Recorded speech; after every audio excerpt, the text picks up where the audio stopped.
ยังคณะสถาพุทธศาสนิกชนคนดีทุกผู้ทุกท่านทุกหลังคาเฮือนที่ได้ติดตามรับฟังรายการศิริธรรมกำเมืองโดยผมหรืออัตมภาพพระครูศิริธรรมบัณฑิตอาจารย์ประจำวิทยาลัยสงฆ์นครลำปางมหาวิทยาลัยมหาจุฬาลงกรณราชวิทยาลัยและเป็นเจ้าอาวาสวัดมิ่งเมืองมูลตำบลพิชัยอำเภอเมืองจังหวัดลำปาง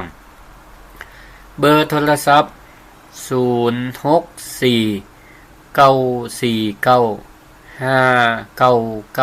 0649495999นะบอกเบอร์ไว้ก่อนนะเดี๋ยวก่อยโทรมาตอนเวลาอู้จากันแล้วจะเปิดโอกาสเปิดไมค์ให้ศรัทธาได้โทรมาวันนี้ได้นำรายการศิริธรรมกำเมืองมาพบมาปะในยามค่ำคืนเวลา2 ทุ่มถึง4 ทุ่มตามที่ท่าน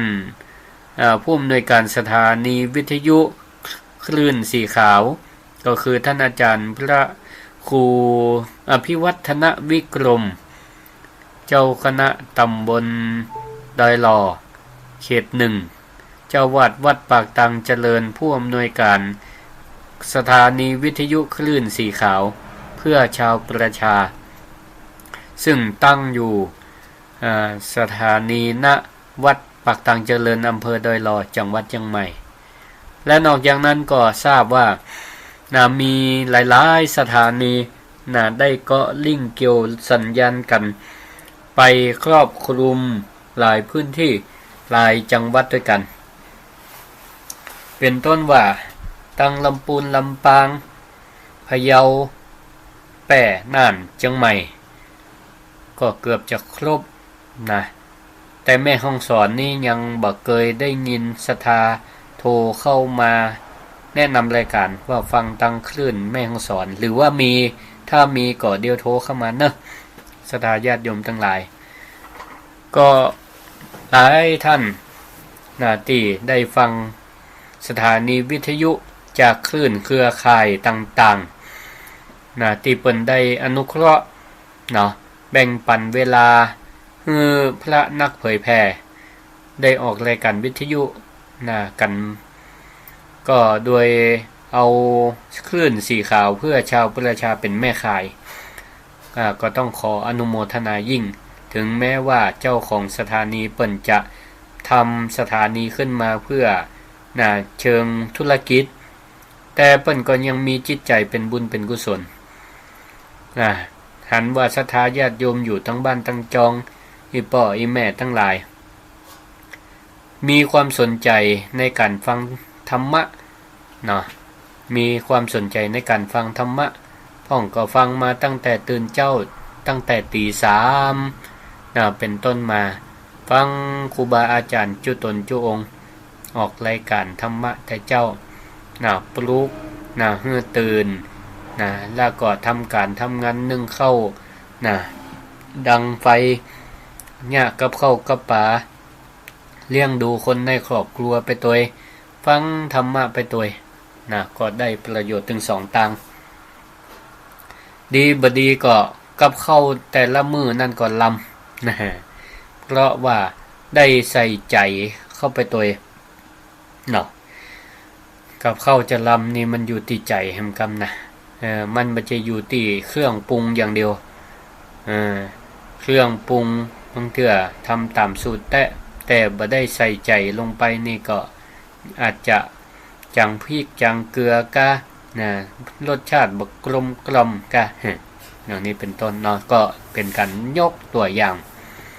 ก็ได้ประโยชน์หลายฝ่ายหลายอย่างการฟังเทศน์ฟังธรรมแล้วก็บางทีครูบาอาจารย์เปิ้นเอาธรรมะก็บ่ใช่ธรรมะของครูบาอาจารย์ที่เปิ้นแต่งขึ้นมาคนเดียวแต่เป็นธรรมะขององค์สมเด็จพระสัมมาสัมพุทธเจ้าที่เปิ้นได้ตรัสบอกสอนแนะนำไว้เมื่อ 2,560 กว่าปีมาละก็กรรมเก่านั่นแหละธรรมะนี่เป็นของเดิมเป็นอากาลิโก ไม่จำกัดการไม่จำกัดเวลาธรรมะก็ยังเป็นตัวเดิมอยู่นะบ่ว่าจะเป็นธรรมะฝ่ายกุศลหรือฝ่ายอกุศลฝ่ายกุศลก็คือธรรมะฝ่ายดีอกุศลก็เป็นธรรมะฝ่ายเลวฝ่ายชั่วมันก็เป็นตัวเดิมนั่นแหละนะมันอยู่ที่ว่าจะแสดงออกมาในรูปแบบไหนเนาะแต่ก็ยังเป็นตัวเดิมเพราะฉะนั้นธรรมะเนี่ยก็เป็นของเก่านะของเก่าเอามาเล่าใหม่ก็หวังเป็นอย่างยิ่งว่าศรัทธาคงบ่เบื่อหน่ายใกล้จังทีนี้การสื่อสารการเผยแผ่ธรรมะขององค์สมเด็จพระสัมมาสัมพุทธเจ้าสู่ศรัทธาญาติโยมนั่นก็อยู่ที่รูปแบบวิธีของครูบาอาจารย์แต่ละตนแต่ละองค์ว่าเพิ่นจะนำมาเผยแผ่โดยวิธีใดตามความถนัดของครูบาอาจารย์แต่ละตนแต่ละองค์ตามความเชี่ยวชาญของแต่ละตนแต่ละองค์บางตนบางองค์เพิ่นก็มีความถนัดเชี่ยวชาญในเรื่องเกี่ยวกับการเทศทำข้าวนะเป็นทำข้าวนะมีทำนองนะตามฉบับแบบแต่ละจังหวัดนั่นก็มีทำนองตีแตกต่างกันไปนะเชียงใหม่เป็นห้องอย่างเป้ากวยใบลำปางก็แมงปู่จมดวงนะเมืองแปะก็นกเขาเหินนะอย่างอีเป็นต้นซึ่งครูบาอาจารย์บางรูปเพิ่นมีพรสวรรค์ด้านการใจเสียงใจทำนองก็ทำให้ศรัทธาญาติโยมก็ได้ฟังในรูปแบบของการเทศแบบบักเก่าก็ม่วนไปแหมอย่างก็ทำให้เกิดศรัทธาได้เนาะเป็นห้องว่าโคสัพปมานิกานะเกิดความศรัทธาจากการได้ยินเสียงนะใส่ใจเข้าไปกับเสียงที่เปิ้นเทศก็ม่วนไปใจก็มีความสุขไปบาง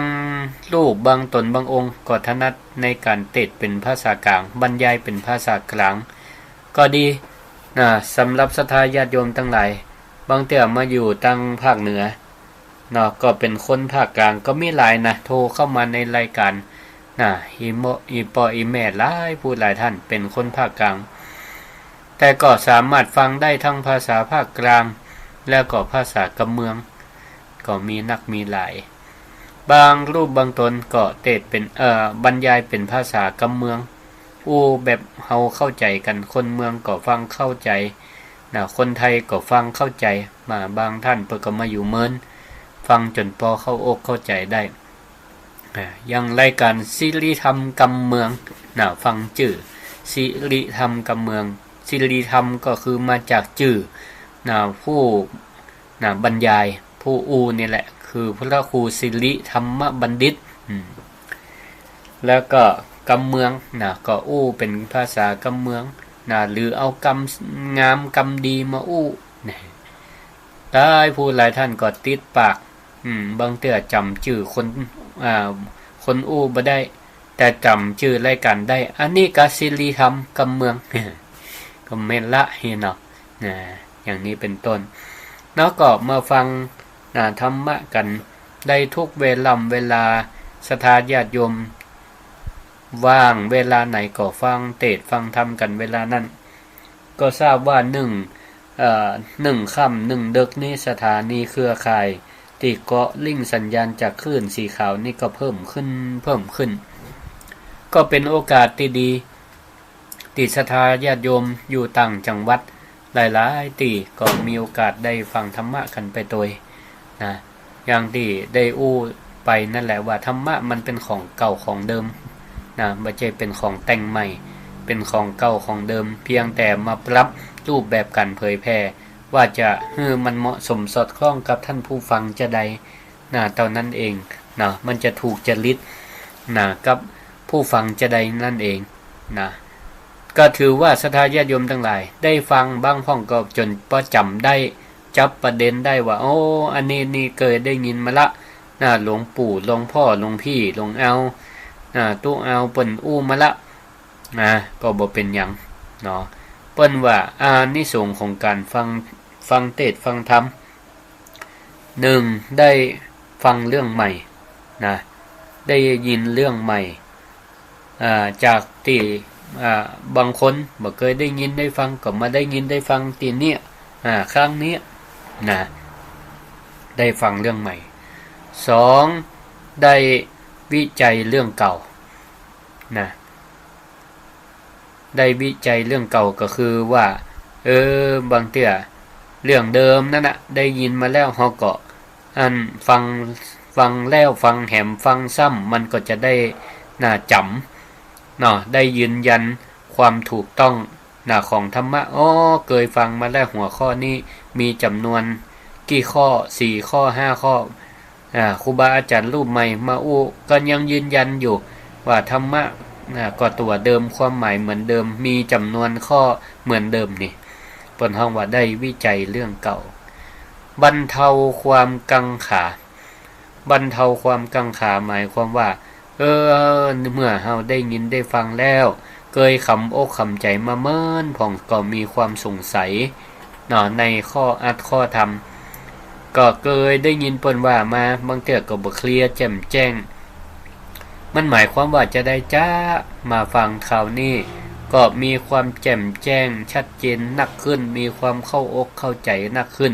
นี่เปิ้นฮ้องว่าบรรเทาความกังขาก็คือความสงสัยลังเลเนาะเฮาก็จะหายความสงสัยลงได้นะอันต่อไปนะได้ฟังเรื่องใหม่วิจัยเรื่องเก่าบรรเทาความกังขาอันต่อไปก็คือได้พัฒนาความคิดนะได้พัฒนาความคิดนะเฮาได้ฟังแล้วฟังแหมก็พัฒนาความคิดฟังไปตัวคิดตามตัวนะพระสงฆ์สาวกของพระพุทธเจ้าที่เปิ้นบรรลุธรรมตามพระพุทธเจ้าไปเนี่ยแต่ละตนแต่ละองค์ก็เพราะว่าเปิ้นฟังพระพุทธเจ้าเทศสอนแล้วเปิ้นก็ทรงใจไปตามธรรมหมายความว่าคิดตามคิดตามพัฒนาความคิดไปพิจารณาตามความเป็นจริงไปว่าสิ่งที่เปิ้นมานี่เป็นธรรมะเป็นธรรมชาติเป็นความเป็นจริงได้คิดตามได้พัฒนาความคิดจากเป็นปฐมฌานได้ฌานที่1ที่2ที่3ที่4ไปนี่ได้พัฒนาความคิดสติปัญญาก็มีความก้าวหน้ามีความก้าวหน้าอันสุดท้ายก็คือมีจิตแจ่มใสฟังเทศน์แล้วม่วนอกม่วนใจศรัทธาอีพ่ออีแม่หลายผู้หลายท่านโทรมาก็ต่างก็ได้มีความคิดเห็นเสียงสะท้อนว่าฟังแล้วก็มีความสุขอกสุขใจอันนี้ก็ครูบาอาจารย์หรืออาตมาเองก็บ่ได้ว่าชมย่อตัวเก่าว่าเอาคนเดียวศรัทธาเพิ่นก็ต่างก็รับรองรับรองข้อนี้วันนี้ก็รายการศิริธรรมกับเมืองมาพบมาปะเมื่อไหนจะมาปะกันเดือน1มาปะกัน2เตื้อตั้งผ่านจะว่า2เตื้อเท่าทุกวันพุธอีกแล้วกันทุกวันพุธนี่เราจะมาเดือน1จะมาปะกัน2พุธแบ่งเวลาจะอีก่อนเฮามาปะกันเวลา2พุธก็คือพุธที่3กับพุธที่4ของเดือนพุธที่3นี้ก็จะมาฟังรายการศิริธรรมกับเมืองในเวลา 20:00 นถึง 4:00 น20:00 ถึง 4:00 นแล้วก็พุธหน้าพุธที่4มาพบมาปะกันในเวลา6 โมงแรงจนถึง 20:00 นตั้งขึ้นสีขาวเพื่อชาวประชาและก็เครือข่ายส่วนวันพัดขึ้นสีขาวนี่เปิ้นเมตตาให้เวลาในเวลา4 โมงถึง 5 โมงแรงแล้วปกติทุกวันจันทร์ถึงวันพัดเวลา 5 โมงแรงถึง 6 โมงแรงนี่จะออกตั้งขึ้นสถานีวิทยุเพื่อการศึกษาวิทยาลัยสงฆ์นครลำปาง FM 106.50 เมกะเฮิรตซ์อันนี้จะออกเป็นประจำแต่บางเทื่อก็บ่ค่อยประจำอย่างเช่นสัปดาห์ผ่านมานี่ก็ต้องขอสุมาอภัยโชดมาแผ่ววันจันทร์อังคาร แต่ว่าวันซืนนี้ก็บ่ได้ออกเวลา 5 โมงเนาะเนื่องจากสัปดาห์ผ่านมาตั้งแต่วันพฤหัสศุกร์เสาร์พฤหัสศุกร์เสาร์นี่ก็ทางวัดมิ่งเมืองมูลจัดงานปอยหลวงตั้งเชียงใหม่ละปูนแม่ฮ่องสอนเพิ่นว่าปอยหลวงถ้าลำปางนี่เพิ่นฮ้องว่างานฉลองสมโพธิก็ศรัทธาหลายผู้หลายท่านก็คงทราบข่าวสารงานบุญงานปอยหลวงฉลองสมโพธิพระพุทธมิ่งมงคลมุนีสีเขลังหรือพระเจ้าเศรษฐีหลวงหน้าตัก8 เมตรพร้อมทั้งอาคารอาคารเสนาสนะอาคารฐานพระซึ่งก็เป็นอาคารหลังกว้างใหญ่อยู่กว้างอยู่12 เมตรยาวอยู่ประมาณ14 เมตรรวมถึงขดายก็เป็น21 เมตรก็ได้สร้างแต่งมาเมื่อปี58สร้างอาคารลงเสาเอกปี58วางศิลาฤกษ์ปั้นพระเจ้าปี59มาจบแล้วเมื่อปี67นี่แหละก็ได้จัดเฉลิมฉลองเป็นที่เรียบร้อยศรัทธาหลายผู้หลายท่านที่ฟังรายการก็ปากันมาอนุโมทนาและนอกจากนั้นครูบาอาจารย์พระนักเผยแผ่ก็หลายรูปหลายท่านก็มาร่วมอนุโมทนาเป็นต้นว่าท่านอาจารย์พระครูอภิวัฒนวิกรมวัดปากตางเจริญท่านอาจารย์พระครูกัลยาณปราโมทย์วัดวัดม่อนห้วยแก้วหลวงพ่อพ่อครูสุเมธธรรมเสวีม่อนวัดม่อนฤาษีหลวงพ่อพ่อครูปฏิพันธ์ธรรมทินหรือตุลุงดอยวัดพระธาตุม่อนจอมพอก็หลายรูปหลายตนได้เมตตามาสงเคราะห์มาอนุโมทนามาตานหัววัดมันรับวัตถุไทยธรรมที่ศรัทธาทั้งหลายได้ร่วมกันเป็นเจ้าภาพก็ขออนุโมทนามาณโอกาสนี้กับศรัทธาหลายผู้หลายท่านที่ฟังสถานีก็ให้หอมเป็นเจ้าภาพไทยธรรมกันมาเป็นเจ้าภาพลงทานก็ดีไทยเป็นเจ้าภาพกันเตศกันสวดหลายๆอย่างก็งานบรรลุตามวัตถุประสงค์เสร็จเรียบร้อยดีงามในนามเจ้าวาดวัดมิ่งเมืองมูลพร้อมคณะศรัทธาก็ขออนุโมทนาทุกท่านที่ได้ร่วมสร้างร่วมแปลงพระเจ้า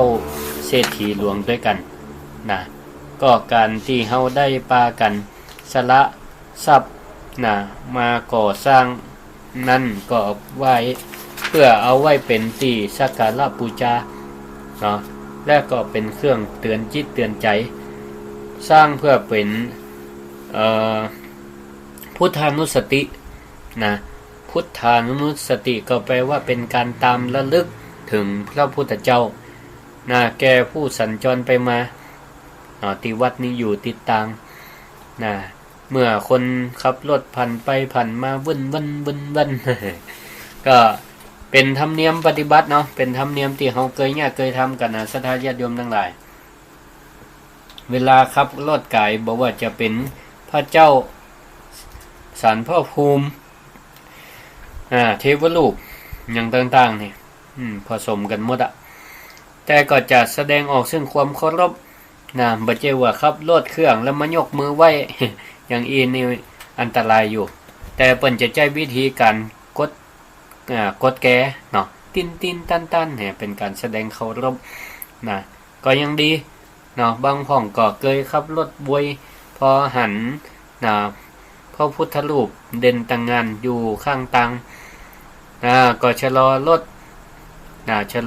ถลงแสดงความเคารพด้วยการบีบแก้ก็ยังดีเนาะพยักหน้าพ่องเพราะมือบ่ว่างละกำพวงมาลัยรถอยู่ประคองรถอยู่จะมาโยกมือไว้นี่อันตรายจะไปยะว่าเป็นอย่างมันอยู่ในจิตในใจเนาะการแสดงเป็นพุทธบูชานี่นะแต่ทั้งนี้ก็เพื่อบ่ให้เกิดความประมาทในการขับขี่ยวดยานพาหนะและเกิดความศรัทธาเลื่อมใสนึกถึงคุณพระรัตนตรัยอย่างนี้และก็บางเตื้อก็อาจให้เกิดความสลดสังเวชขึ้นได้ภ ายในจิตในใจแล้วก็มาประพฤติปฏิบัติตามพระบรมพุทโธวาทอย่างเช่นพระเจ้าที่สร้างนี่เป็นพระเจ้าทรงเครื่องนะชื่อเปิ้นมีอยู่ปางปราบพญาชมพูบดีหรือปางโปรดพญาชมพูบดีนะพุทธลักษณะก็คือทรงเครื่องแต่งตัวเหมือนกษัตริย์เป็นพระพุทธรูปแต่งตัวเหมือนกษัตริย์พ่องก็บ่เข้าใจเนื่องว่าเป็นเทวดาแปลงกายมาถ้าคนเข้าใจเคยศึกษาพุทธประวัติมันก็มีช่วงอยู่ตอนหนึ่งนะในอัตถกถากล่าวไว้ว่าพระองค์ตีทรงเนรมิตพระวรกายฮือทรงเครื่องเหมือนกับพระเจ้าแผ่นดินพระเจ้าจักรพรรดิก็เพื่อข่มมานะทิฐิพญาชมพูบดีเพื่อตีบ่ฮือเหิมกลืมกำไทยว่าเหิมกลืมยิงพยองสำคัญตัวเก่าว่าโอ้เฮานี่เป็นกษัตริย์เป็นจักรพรรดิที่ใหญ่ที่สุดละมีไผเสมอเหมือนทีนี้ก็ไปสำรวจตัวตามีของวิเศษประจำตัวอยู่2อย่างเกือกเกือกแก้ววิเศษกับอันธนูวิเศษไปเสาะวัดไปเสาะเมืองตังพอเมืองต่างๆเมืองนี่น้อยกว่าเฮานี่หั่นก็เฮาใหญ่ที่สุดไปพอเมืองใดก็น้อยหมดสดมาแผ่วแคว้นมาคดเป็นตี้อยู่ของพระเจ้าพิมพิสารเป็นพระเจ้าจักรพรรดิปกครองอยู่มหันต์ปราสาทเปิ้นก็อิจฉาริษยานี่ศรัทธาญาติโยมทั้งหลายเป็นกษัตริย์นี่ก็ยังบ่มีความรู้จักปอแต่นะ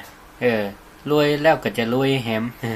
รวยแล้วใครรวยแหมยิ่งใหญ่แล้วก็ใครยิ่งใหญ่แหมหันเปิ้นเสมอเหมือนบ่ได้ต้องกำจัดอีกพระเจ้าพิมพิสารก็เลยไปขอเปิ่งพระบารมีพระพุทธเจ้า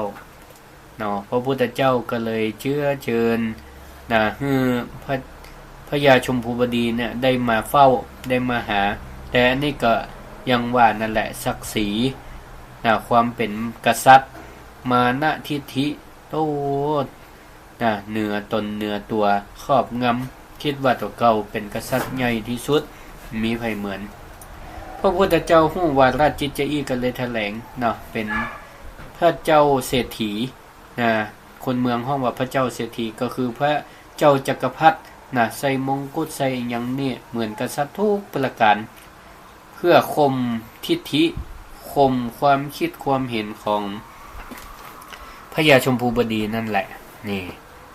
ทีนี้ก็พญาชมพูบดีมาหันใส่ก็เฮาคิดว่าเฮาใหญ่ที่สุดละยิ่งใหญ่ที่สุดมีไผเสมอเหมือนอันนี้ซ้ำใหญ่แล้วเฮาแล้วนี่เหนือฟ้ายังมีฟ้าเนี่ยกำสำนวนไทยเหนือฟ้ายังมีฟ้าก็เลยความยิ่งใหญ่นี่มันบ่มีตีหมดตีเสี่ยงก็เลยถอดอกถอดใจคลายความถือตนถือตัวลงเพราะคิดว่าคนเฮานี่ยังมีคนที่ยิ่งใหญ่กว่าคนมันต้องมีอย่างตึกก็เลยน้อมกายเข้าไปฟังเทศน์ฟังธรรมจากพระพุทธเจ้าพระพุทธองค์ก็เลยเทศน์ให้ฟังพอได้ฟังเทศน์ฟังธรรมแล้วก็ได้ดวงตาหันธรรมนี่สละความเป็นเจ้าจักรพรรดิเข้ามาถือบวชในพระพุทธศาสนาต่อมาบ่เมินก็ได้บรรลุเป็นพระอรหันต์ในที่สุดเป็นพระสาวกของพระพุทธเจ้าศรัทธาญาติโยมทั้งหลายนี่การสร้างนี่เพื่อเป็นคติธรรมเป็นคติธรรมคำสอนได้เตือนอกเตือนใจให้เฮานั่นบ่ถือตนถือตัวแล้วก็กลับเป็นคนที่ตั้งตนไว้ชอบละมิจฉาทิฐิมีความเห็นผิดออกก็จะได้กลับมาเป็นคนมีสัมมาทิฏฐิสัมมาแปลว่าโดยชอบทิฏฐิแปลว่ามีความหัน มีความหันที่ถูกต้องโดยชอบตามคองธรรมแล้วก็กลับตัวกลับใจประพฤติปฏิบัติในสิ่งที่เป็นประโยชน์แก่ตัวเก่ามีการเฮือตานรักษาศีลฟังเทศน์ฟังธรรมเจริญเมตตาภาวนาเป็นต้นประพฤติตามสมควรแก่ภาวะของตัวอย่างนี้เป็นหากเป็นฆราวาสญาติโยมอยู่บ้านอยู่จองก็ตั้งตนอยู่ในศีลธรรมอันดีที่เปิ้นได้ตั้งไว้ศีลธรรมก็คือธรรมอันเป็นปกติของปุถุชนก็มีอยู่5ข้อ 1. ไม่โหดร้าย 2. บ่มือไว 3. บ่ใจเร็ว 4. บ่อู้ปด 5. บ่หมดสตินี่อันนี้เป็นห้องว่าเป็นขีหิวินัยเนาะแล้วก็ตามสมควรแก่โภคทรัพย์ของตัวบัดเดียวเนี่ยศรัทธาญาติโยมทั้งหลายต้องใช้คำว่า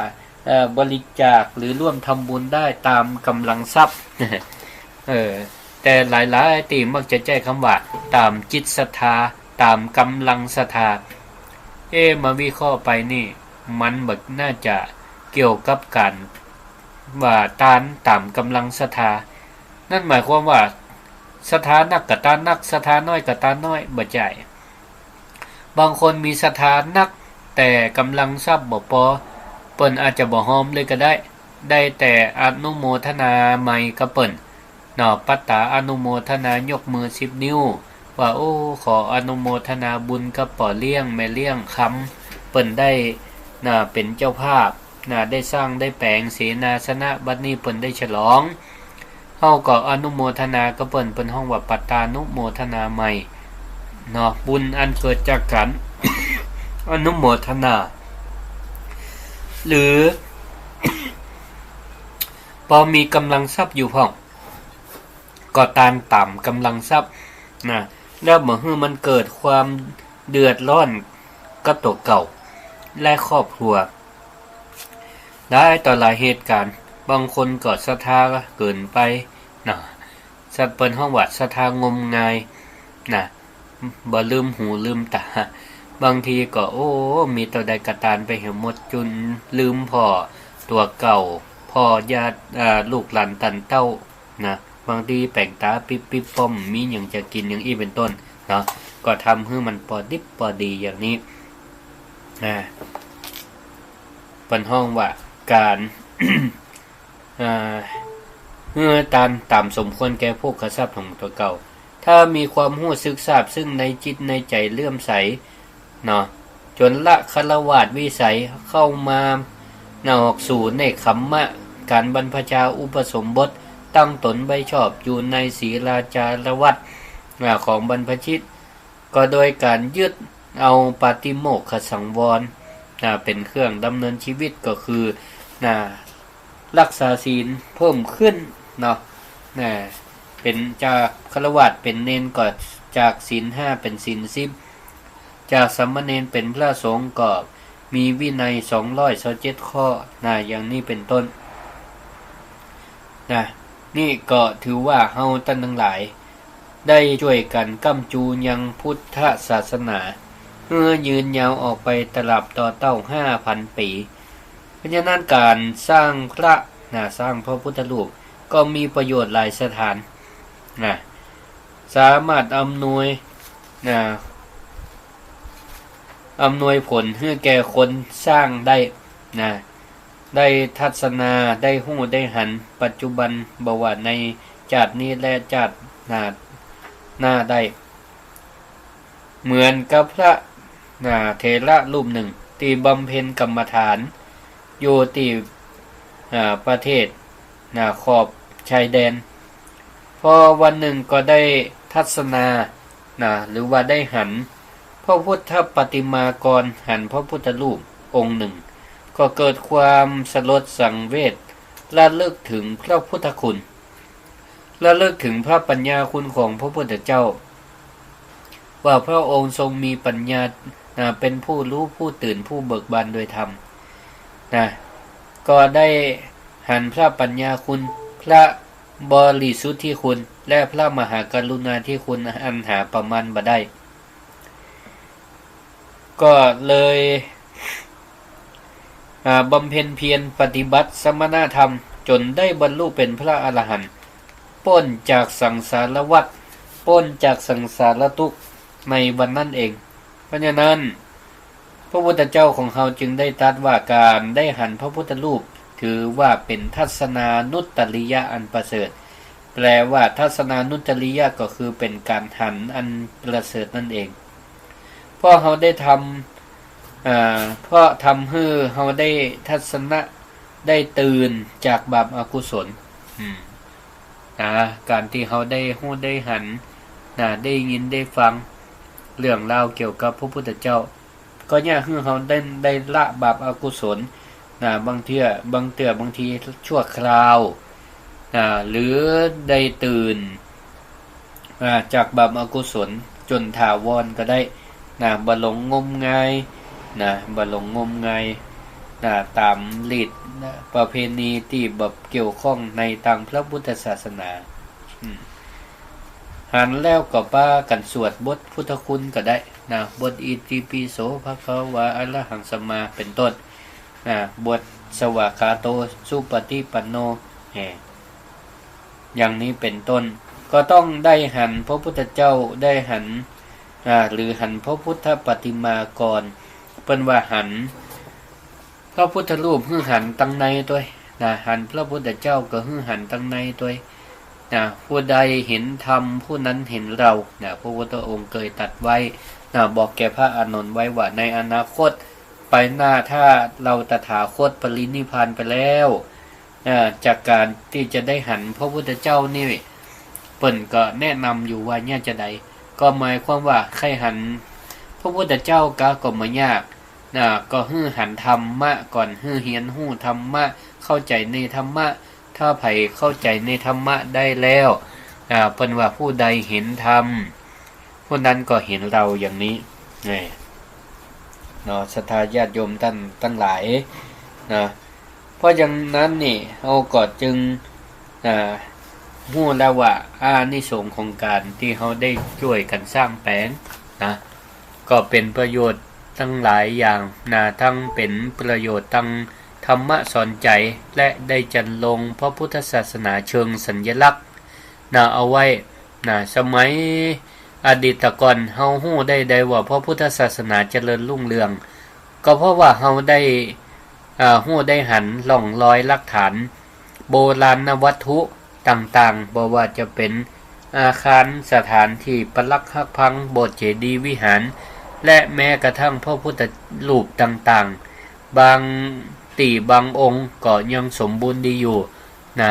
เพราะคนสมัยก่อนมีศรัทธาเลื่อมใสบางพ่องก็หล่อด้วยตองเหลืองพ่องก็ปิดค้ำพระเจ้าพ่องก็แปลงด้วยไม้พ่องก็สร้างด้วยปูนบางเตี่ยก็ทำเป็นหลายๆจั่นเพื่อปิดบังอำพรางตาคนที่บ่นับถือพระพุทธศาสนาฝ่ายตรงขันข้ามบางเตี่ยยุคไหนสมัยไหนถ้าเจ้าผู้ครองแผ่นดินนับถือศาสนานั่นก็ทำให้ศาสนาลักเกิดการลุกลานลงได้เพราะฉะนั้นเนี่ยเปิ่นก็คนสมัยก่อนก็มีการป้องกันยิ่งสร้างพระที่มีมูลค่ามหาศาลต่อด้วยตองก็ดีเนี่ยได้ที่ละตามเปิ่นก็เอาทำพอกด้วยดินด้วยปูนอย่างพ่องเนี่ยเมื่อฮู้ว่าตั้งในเป็นทองแท้อย่างนี้เป็นต้นศรัทธาญาติโยมอันเนี้ยก็อู้ถึงเกี่ยวกับอานิสงส์ผลบุญเกี่ยวกับการได้สร้างได้แปลงพระพุทธรูปเพราะฉะนั้นศรัทธาญาติโยมทั้งหลายภายที่ได้ร่วมอนุโมทนาด้วยกันก็ขออนุโมทนาบุญการได้สร้างได้แปลงเอาละก็ช่วงนี้ช่วงแรกมันจะมี2ช่วงศรัทธาญาติโยมช่วงเวลา 20:00 นถึง 3:00 น1ช่วงเดียวก็จะพักสัก5นาทีกาให้ศรัทธาได้ฟังเพลงธรรมะไปพ้องแล้วก็มาปากันในช่วงที่2ก่อนจะพักนี้เฮาก็เปิดสายเปิดไมค์ให้ศรัทธาญาติโยมทั้งหลายได้โทรเข้ามาแนะนำรายการกันได้064 949 5999นะรายการสิริธรรมกับเมืองโดยพระครูสิริธรรมบัณฑิตนะเวลาบอกเบอร์ไม่ได้เนี่ยนึกถึงป่อสมควรนะตั้งไหนก็เวียงป่าเป้าก็จังโทรมานะป่อว่าโอ้ท่านบอกเบอร์จ้าๆหน่อยเนาะสถาเดี๋ยวเปิ่นจะจดบัตรตันนี่นะแต่ก็จำง่ายอยู่นะเบอร์นี้นะ0649495999จำง่ายอยู่เนาะเอาโทรเข้ามาได้เนอะนะเจริญพรมาตรการเจ้าโตโอ้ยายพรเนาะเจ้าวันนี้โทรมาเป็นสายแรกก็มานอนว่าประจานไม่อย่าบ้านประจานบ้านหลานนี่โอ้มีงานกะประจานบุก้านะมีงานกะปล่อยหลวงปล่อยหลวงเจ้าปล่อยหลวงแล้วเลยวันที่16อ่ะอ๋อพร้อมกันพร้อมกันวัดมิ่งเมืองมูลลำปางเนาะอนุโมทนาบ่ได้มากินหอมปอมม่วนด้วยกันสักกรรมเนาะมันอยู่ต่างจังหวัดคนละติเป็นยังอยู่นะสาธุเนอะขอบคุณอยู่ดีมีสุขเจริญปนเจริญปนฮัลโหลแม่หยังเจ้าแม่ดาแม่ดาเจ้าตั้งใดแม่ตั้งสันติสุขเจ้าโฮมเจ้าอ๋อเจ้าโฮมเพิ่นฟังคืนน่ะหยังนะคืนดารุณีจ้ะคืนดารุณีโอ้ขอบคุณเจ้าของคืนดารุณีเนาะที่ได้ยินอันพ่อครูสิริธรรมบัณฑิตออกรายการไปสู่ตังปุ่นเนาะเจ้าชัดเจนดีเนาะชัดเจนดีเจ้าบ่หนาวละก้าเนาะหนาวเดี๋ยวร้อนแล้วจ้ะเปิดพัดลมบึ้งๆนะอากาศเริ่มเข้าหน้าแรงแล้วเนาะสาธุขอบคุณที่โทรหากันเนอะเจ้าเจริญพรเจริญพรสายต่อไปปัจจัยเจ้าท่านพระครูแม่หยังแม่ติ๋มอยู่บ้านอุโมงค์หลักปูนนะเจ้าแม่ติ๋มนี่เนาะเจ้าสาธุฟังท่านเนอะฟังขึ้นหรือยังแม่ขึ้นวัดไฟหินเจ้าวัดไฟหิน104เนาะขอบพระคุณกับท่านอาจารย์พระครูสมุวิสุวัฒน์วันนั้นกลับมาปล่อยหลวงวัดมิ่งเมืองมูลอยู่ท่านอาจารย์พระครูนะเจ้าวันหน้าก็ล่ำได้ไปแอวกันเนาะมาเนอะมาไหว้พระเจ้าเศรษฐีปนั่งอยู่นี่มื้อนี้ไปไหนนะเดี๋ยวให้หันเหมือนกันนะที่ท่านนี่นะแม่ให้หันกันมาเดี๋ยวจะว่าอันพระครูสิรินี่ขี้โวยนะต้องเปิ้นว่าชิปปากว่าบ่เต้าตาหันเนาะมาเตอ8เม็ดองค์บ่เล็กบ่เล่นแม่ฟังกูตอนกูองค์นะถึงมันเรื่องเก่าเพิ่นเล่าแหมแม่ก็ถึงบ่เบื่อม่วนก็ม่วนอยู่เนาะเจ้าสไตล์จำฟังท่านเด้อเป็นขอบคุณเด้อขอบคุณอยู่ดีมีสุขเด้อแม่เจริญพรเจริญพรขอบคุณเจ้าท่านพระครูเจ้าแม่หยังแม่สีฟังจากเมืองฝางเจ้าจักเย็นดีขึ้นพระบาทอุดมเฮียก้าเจ้า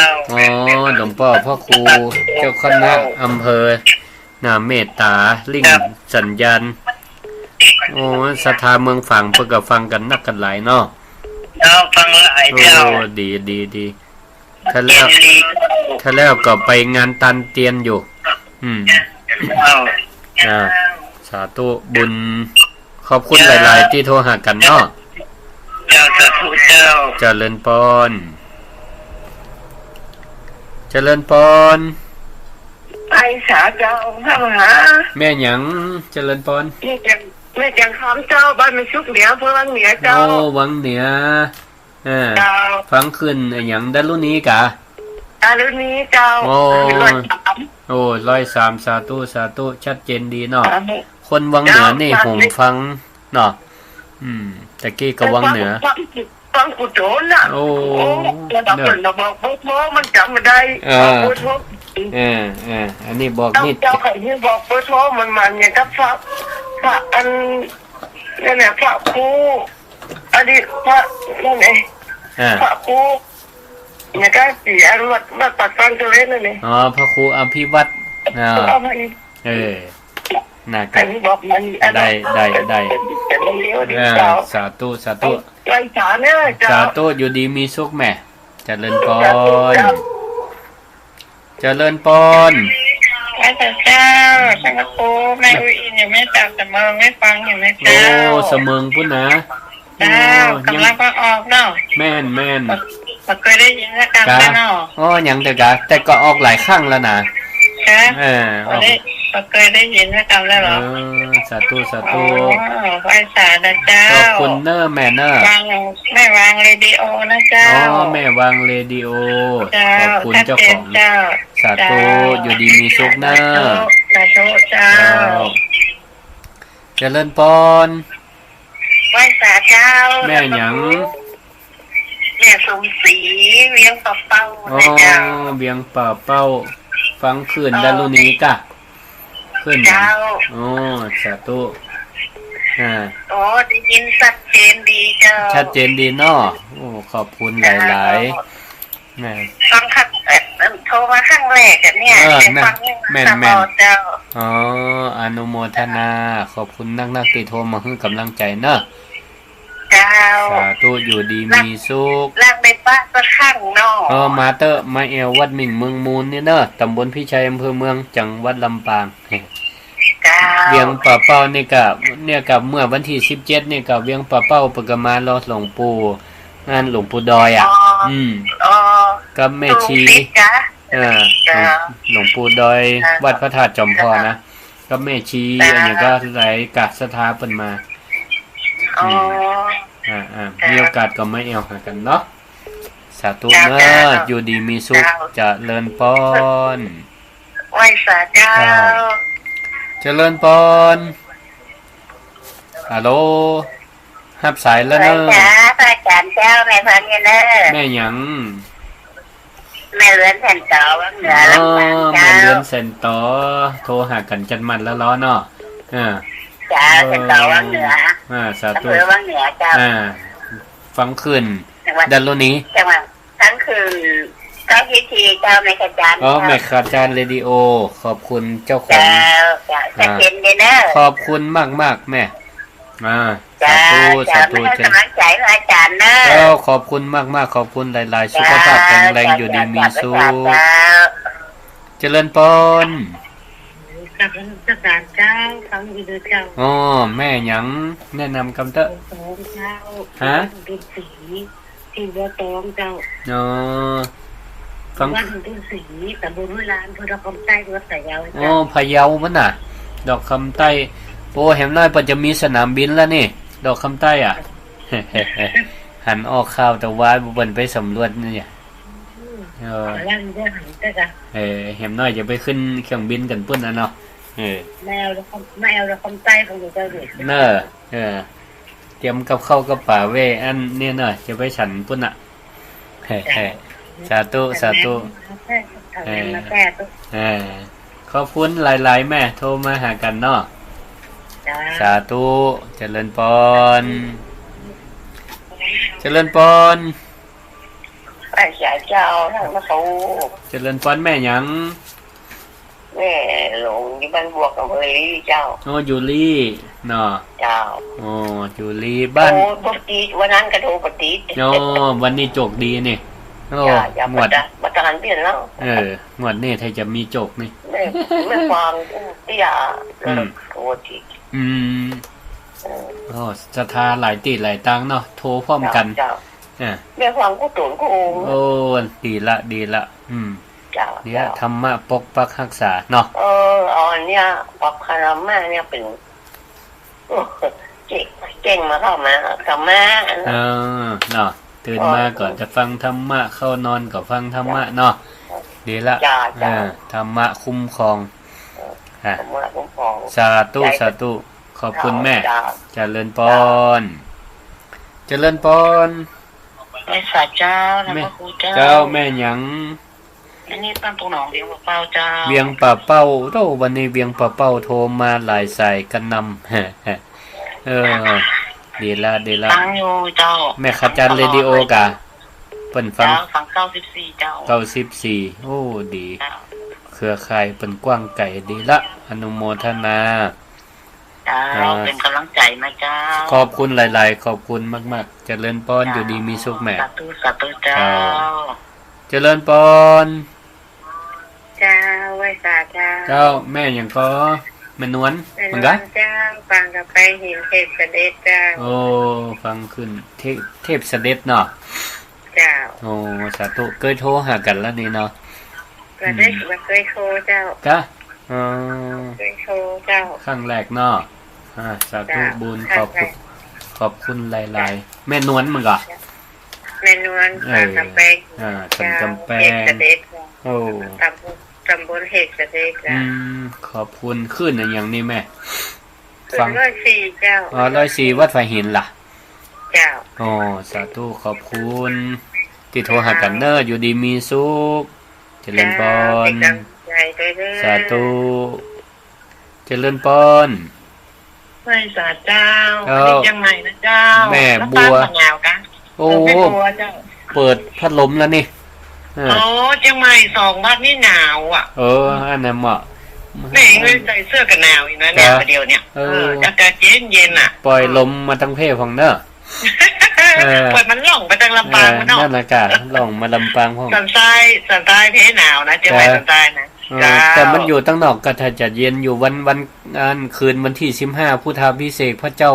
ก็ลมจอยเหมือนกันเนอะมันถ่ายทอดรู้พระโอสุวัตอ่ะแม่ยังแม่ก็ฟังอยู่แหละจะได้ถ้าใกล้ยังแม่จะไปนะมันก็มีกู้ไปเจ้าดีกะแล้วฟังจนจบก็ฟังตลอดท่านเป็นคนแม่ดูนะเฟซท่านตัวคนตัวน้อยเนาะแม่นท่านบอกว่านี่ตัวใหญ่มันได้ดูแล้วโดดได้หันกันแล้วจะได้หันกันแล้วเนาะเจ้ากลับไม่สายนะเจ้าป้ากันตั้งได้กับตักตัวเนาะเจ้าขอบคุณเจริญพรศรัทธาขอบคุณนักหลายๆโทรหากันเนาะ0649445999เจริญพรแม่หยังแม่แสงล่าวังเงินเจ้าแม่แสงล่าวังเงินกะวังเจริญวังเจริญฟังขึ้นอย่าแม่ฮัลโหลได้ยินก่อตัดสายเวลาบัดติดละโทรมาใหม่เนอะไผติดโทรซ่อนตะกี้ฮัลโหลเจริญพรโอ้เดี๋ยวกันเนอะแม่บ่ไข่ล่ะแม่ไรสาธุใส่อันแม่นแม่ขจันเรดิโอขอบคุณนักๆเนอะขอบคุณแม่ขอบคุณสาธุอยู่ดีมีสุขเนอะเจริญพรฮัลโหลมาตรการจ้าแม่บัวไข่โหติดแล้วมือปอแปบฮ่าม่วนก็วันนั้นไม้แอลหากันบ่ได้อู้กันดีเนาะเป็นอย่างงั้นยุ่งเหรออาจารย์ได้หันหน้ากันก็ดีใจแล้ว3 วันรวดก็มากูวันก็ว่ามานอนมาตึงวันมานอนนั่นนะแม่ตอนแรกนี่ว่าไหวร้ายว่าไปบ่ไปหมู่เตียนี่มีโมก่อมมีหมู่อีหลอเอาไปมาเนี่ยตะปิวเปิ้นมาขายของเปิ้นไปต้วยม่วนนะมา3 วันเลยแล้วขายความม่วนก็ขายม่วนอยู่เจ้าหมดซั่นนี่ของ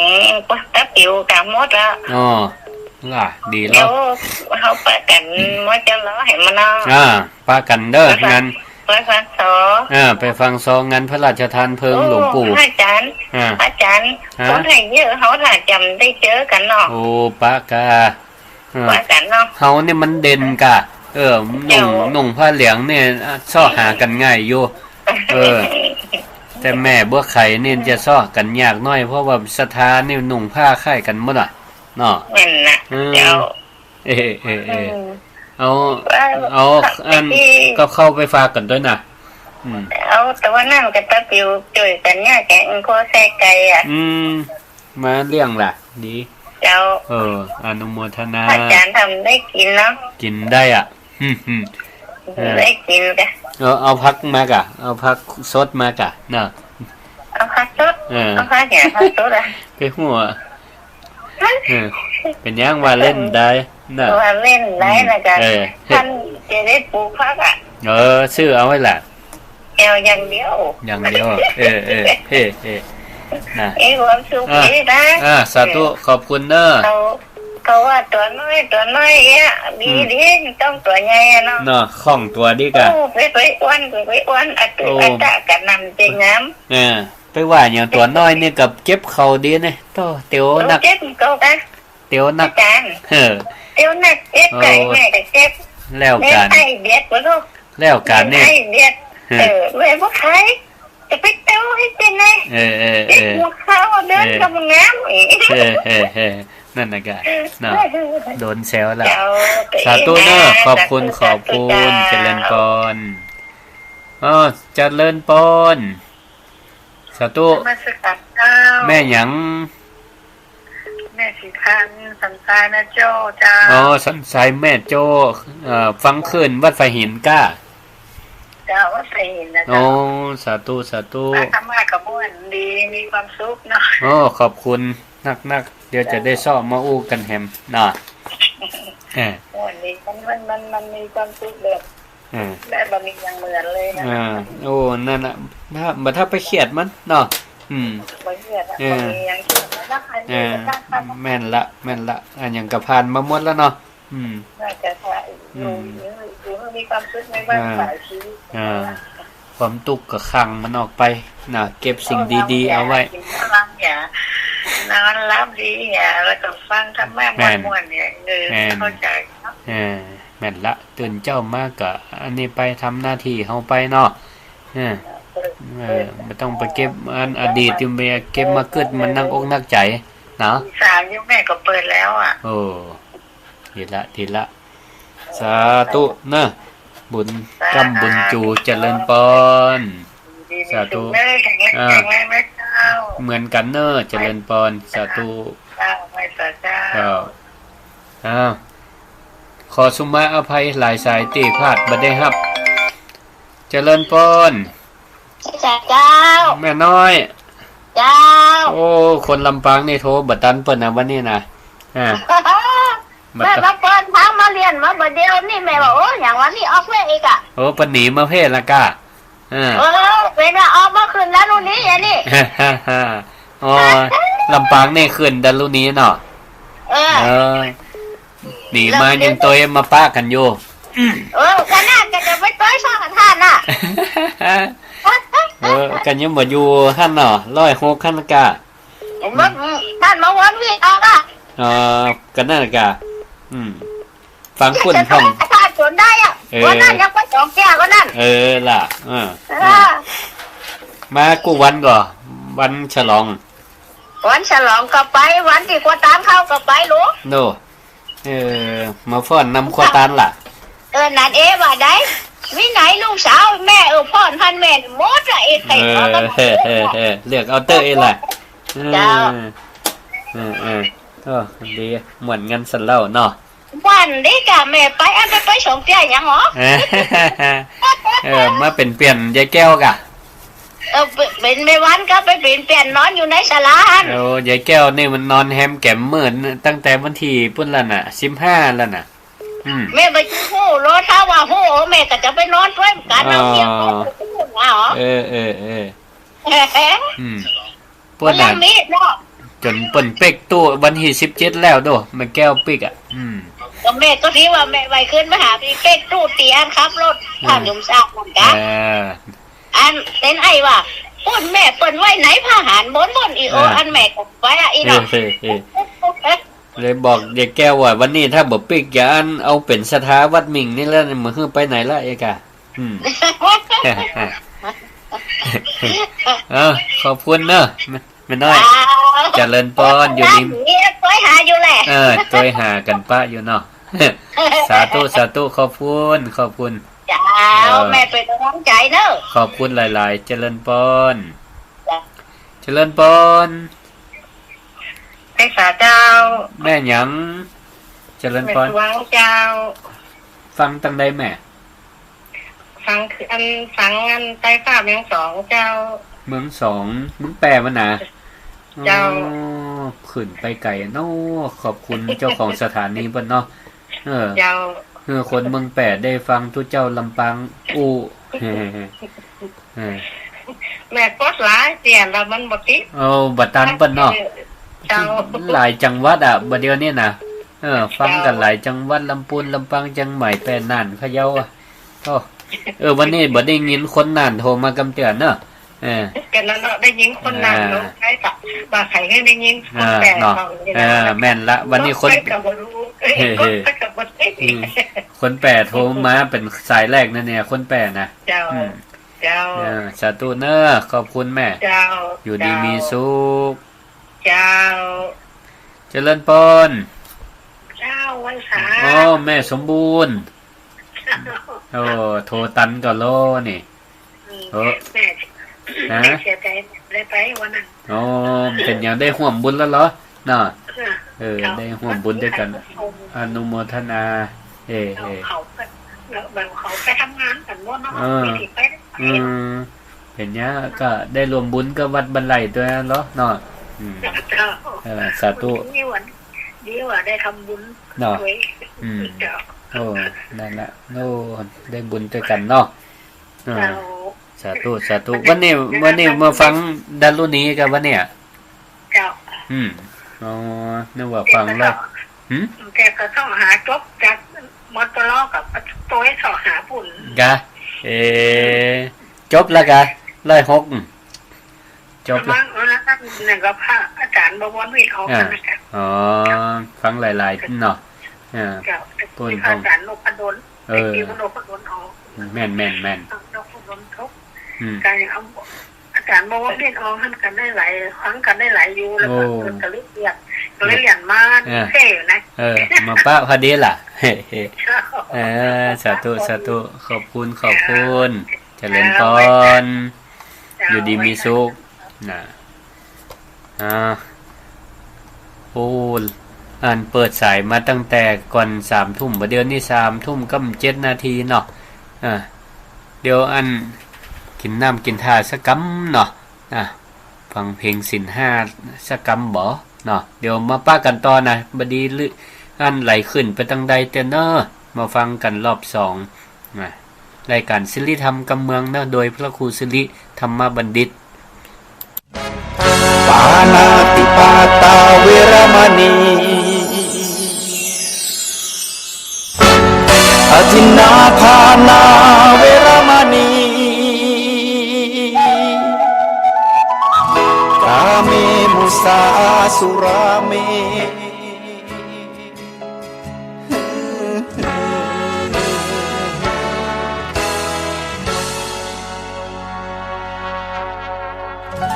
ศีลคือข้อห้ามธรรมคือข้อให้พุทธองค์ตรัสไว้ชี้ทางใจให้ภาคเพียร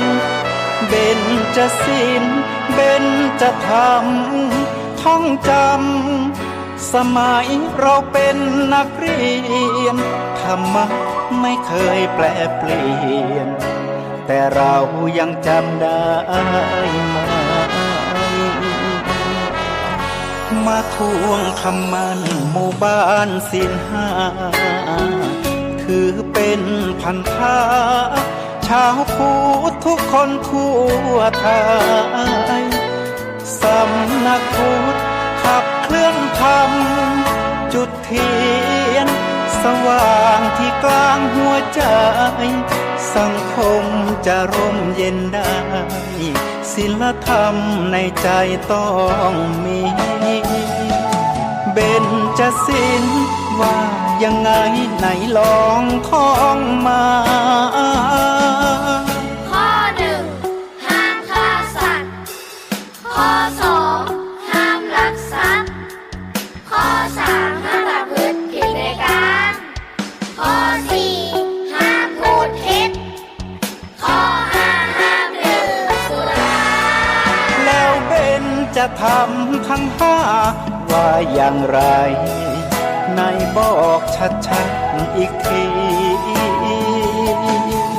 ข้อหนึ่งเมตตากรุณาข้อสองสัมมาอาชีพข้อสามกามสังวรข้อสี่ต้องมีสัจจะข้อห้าสติสัมปชัญญะศีลห้าข้อทำห้าข้อทำใจทำได้สักข้อหรือยังมีศีลสุขล้ำมีธรรมสุขใจวอนพี่น้องไทยช่วยกันใส่ใจจริงจังยุคสมัยสื่อออนไลน์ทั้งโทรโจมตีใจเราทุกทางมีศีลมีธรรมเคียงข้างชีวิตพบทางสุขใจ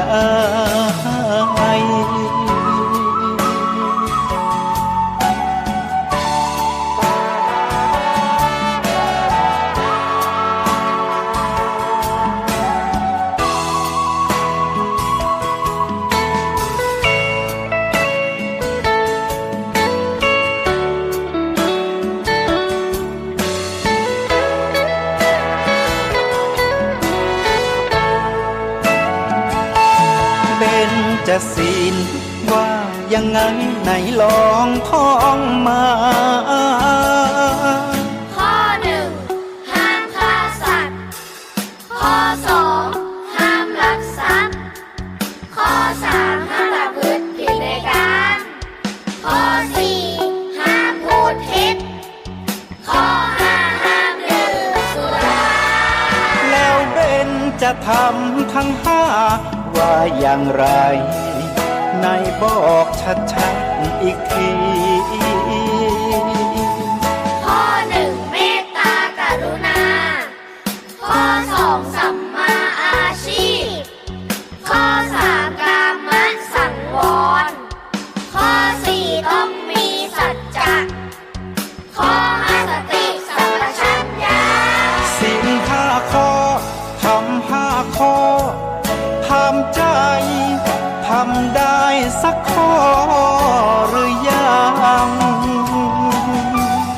มีศีลสุขล้ำมีธรรมสุขใจวอนพี่น้องไทยช่วยกันใส่ใจจริงจังยุคสมัยสื่อออนไลน์ทั้งโทรโจมตีใจเราทุกทางมีศีลมีธรรมเคียงข้างชีวิตพบทางสุขใจมีศีลมีธรรมเคียงข้างชีวิตสมปรารถนาทุกหมู่บ้านรักษาศีลห้าสังคมน่าอยู่ยังยืน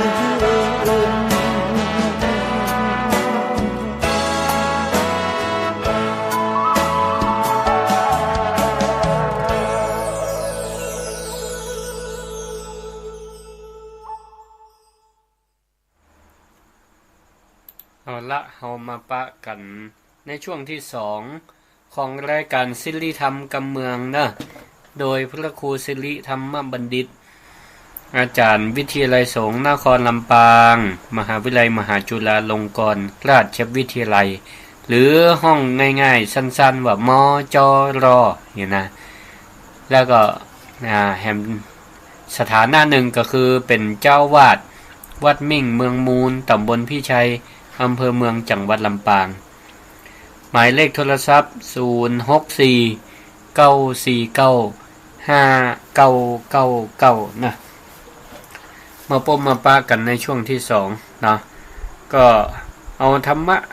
นะง่ายๆมามาจากันเนาะเข้าใจกันง่ายๆขออนุญาตกำเนอะเจริญพรฮัลโหลนั่น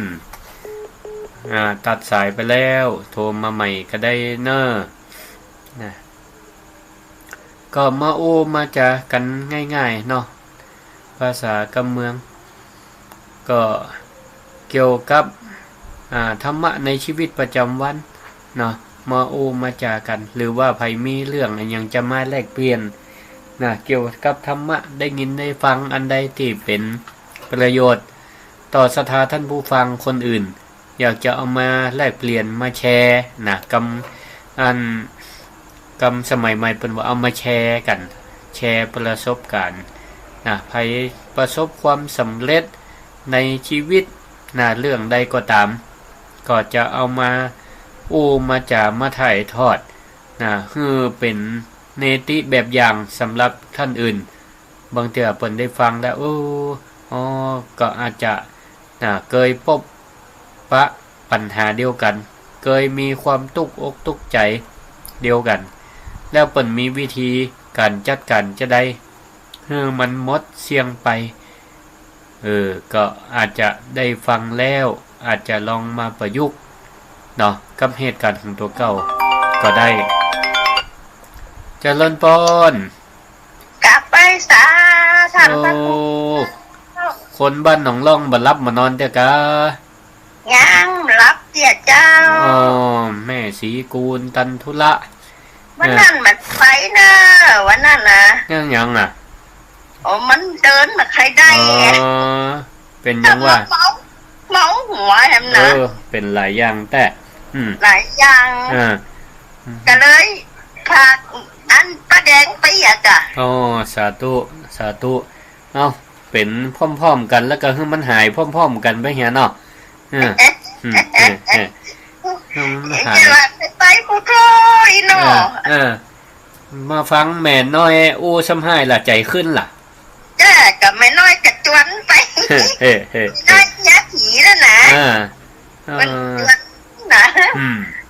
จีกระโทมาจวนไปแล้วอันงานช็อปไปมาแม่นละพอก่อนเนาะงานศพหลวงปู่เนาะวันน่ะ27นำเปิ้นจะอันยังว่าอาราธนาสังขารหลวงปู่ไปวันที่27แล้วเนาะเจ้าเปิดวันไปถึงวันที่27แล้วว่าไปคืนซ้ำให้เนาะแม่มก็ไปเนาะเอาอย่างยายแก้วก็ได้รับไปนอนเบิดเลยกะอย่างกำดีเนาะนอนเพิ่นก็ได้ตีกว้างปะเลาะปะเตอมอจะรอเจ้าสาธุกำลังใจนะขอบคุณเจริญพรเจ้าสาธุนะก็พูดถึงเดี๋ยวก่อนประชาสัมพันธ์กับเนาะแต่กี้ก็ข้างไว้เกี่ยวกับใครมีอย่างดีๆก็มาจากกันก็ได้เนาะเจริญพรเจ้าเจ้าแม่หยังฉันว่าตะกี้คนจะก็แบตหมดอย่าเจ้านั่นก็ว่าเนี่ยมาตัดไปเหียเนาะสตังค์หมดก็ว่าแบตหมดคืนอาจารย์แม่อนุมนะคนมาชวนเจ้าสาธุแม่ขจารย์เรดิโอเนาะเจ้าเจ้าขอบคุณรักใจแล้วก็ขอบคุณนักๆเน้อแม่อยู่ดีมีสุขอายุมั่นขวัญยืนสาธุขอบคุณนักทุกสายที่โทรเข้ามาเนอะตะกี้ไว้ว่าไผมีข้อแนะนำให้อย่างดีๆนะก็เอามาผ่านรายการศิริธรรมกับเมืองได้เนอะจะเป็นกระบอกเสียงนะผ่านนี่ศรัทธาเปิ่นก็ฟังกันนักกันหลายนะมีอย่างมาแลกเปลี่ยนมีธรรมะอย่างง่ายๆนะเข้าอกเข้าใจ นะหรือบ่เข้าใจอันใดก็โทรเข้ามาท่องมาถามกันได้เนาะเจริญปอน นั่นรู้ ติดแล้วเฮ้ บิ๊กเนี่ยไอ้โอ้สักกำสองกำแต่แม่โอ้ก็เตี่ย แม่หยัง เจ้าแม่กำ แม่ก้ำ แม่กำเจ้าแม่กำมันสาหมู่2เจ้า อ๋ออำเภอ อำเภอเจ้าโฮม อ๋อแจ้โฮมฟังคืนนี่นี่ดารุณีกะ เจ้าจันทบุรี อ๋อดารุณีอ๋อ เจ้าไว้สาเจ้า โอ้ขอบคุณแม่ก้ำขอบคุณเจริญพ เจ้าร ตุเอาแม่ความสุขรอชีวิตเด้อ สาธุอย่างเดียวกันเนอะ เจ้า อายุมันคนยืนเจริญปอน เจ้าทางดึงมาเนี่ย อ๋อดี แต่ จ้ะ แต่มันเปลี่ยนกันเนาะ เปลี่ยนกันอู้ เจ้า ดี แต่ ละ เนาะขอบคุณเจ้า สาธุขอบคุณฮ่าแม่ก้ำเนาะตั้งใจห่มเป็นว่าโอ้โหอู้กำ2กำรวมแล้วได้หลายกำอยู่เนาะ นี่ละเนาะอู้แต่ละกำอู้คนละกำ2กำก็มีความสุขเนาะคนได้อู้โทรติดก็มีความสุขอาตมาคนทับสายนี่ก็มีความสุขนะภูมิใจที่ศรัทธาบ่ลืมบ่ละโทรมาให้กำลังใจอย่างน้อยก็มาฮู้ซึกว่าเป่าเปียวเดียวได้ว่าอู้ไปแล้วจะมีคนฟังก่อนจ้านะสรุปแล้วล่ะมีคนฟังอยู่นักหลายนะขอบคุณทุกกำลังใจเนาะศรัทธาญาติโยมถึงเรื่องความตุกอกตุกใจความสุขอกสุขใจนี่ศรัทธาญาติโยมมันก็เป็นเรื่องกู้กับธรรมชาติมันเป็นของที่อยู่กับตัวเฮามาเนาะความทุกข์ความสุขนี่นะมันเหมือนกับเป็นเปื้อนเป็นกับแขกบ้านแขกจองนี่กะเข้าออกอยู่เนี่ยนะบึดตุกมาบึดสุกมาอีกเนาะเปลี่ยนกันเข้าเปลี่ยนกันออกมันก็อยู่ที่เฮาศรัทธาญาติโยมทั้งหลายจะต้อนรับคนใดมันอยู่มันเหมือนเนาะเจริญปอนยายพร มันเป็นการเจ้าร อบ2ยายพรเจริญปอน ให้ไอ้ยืนถ้ามันชนมันได้ค่ะแล้วถ้าชนมันไม่คืนอ่ะอันนี้เคล็ดลับของยายพรเนาะไขอายุยืนให้มันไหว้พระสวดมนต์ก่อนรับก่อนนอนเนาะสวดแล้วสวดบทอะไรอย่างเดียวก็ไหว้พระแล้วยายพรสวดบทอะไรอย่างแนะนำกะยายก็ไปไหว้พระจังนโมไปถึงอย่าถึงคนต่อคนแม่แต่ดาพุทธสงฆ์เนาะเปิ่นปกปักรักษาเนาะมันมีพญานาคอาปาดเนาะอายุมันขวัญยืนนี่เนาะย้ายเนี่ยมีพญาอย่างอ่ะดีกะอายุตาใดละ81เนาะ81บ่มีพญานาคอาปาดหูดีตาดีเนาะหูดีตาดีแต่ว่าเขาเลยห้องไปแล้วนะเข้าขาบอกมาแล้วยังแควนแล้วกะดีได้ถึง5 ปี6 ปีได้ดีละขอไปวัดอันนั้นน่ะจะตะทำอาหารจึงได้แล้วบ่ดีละ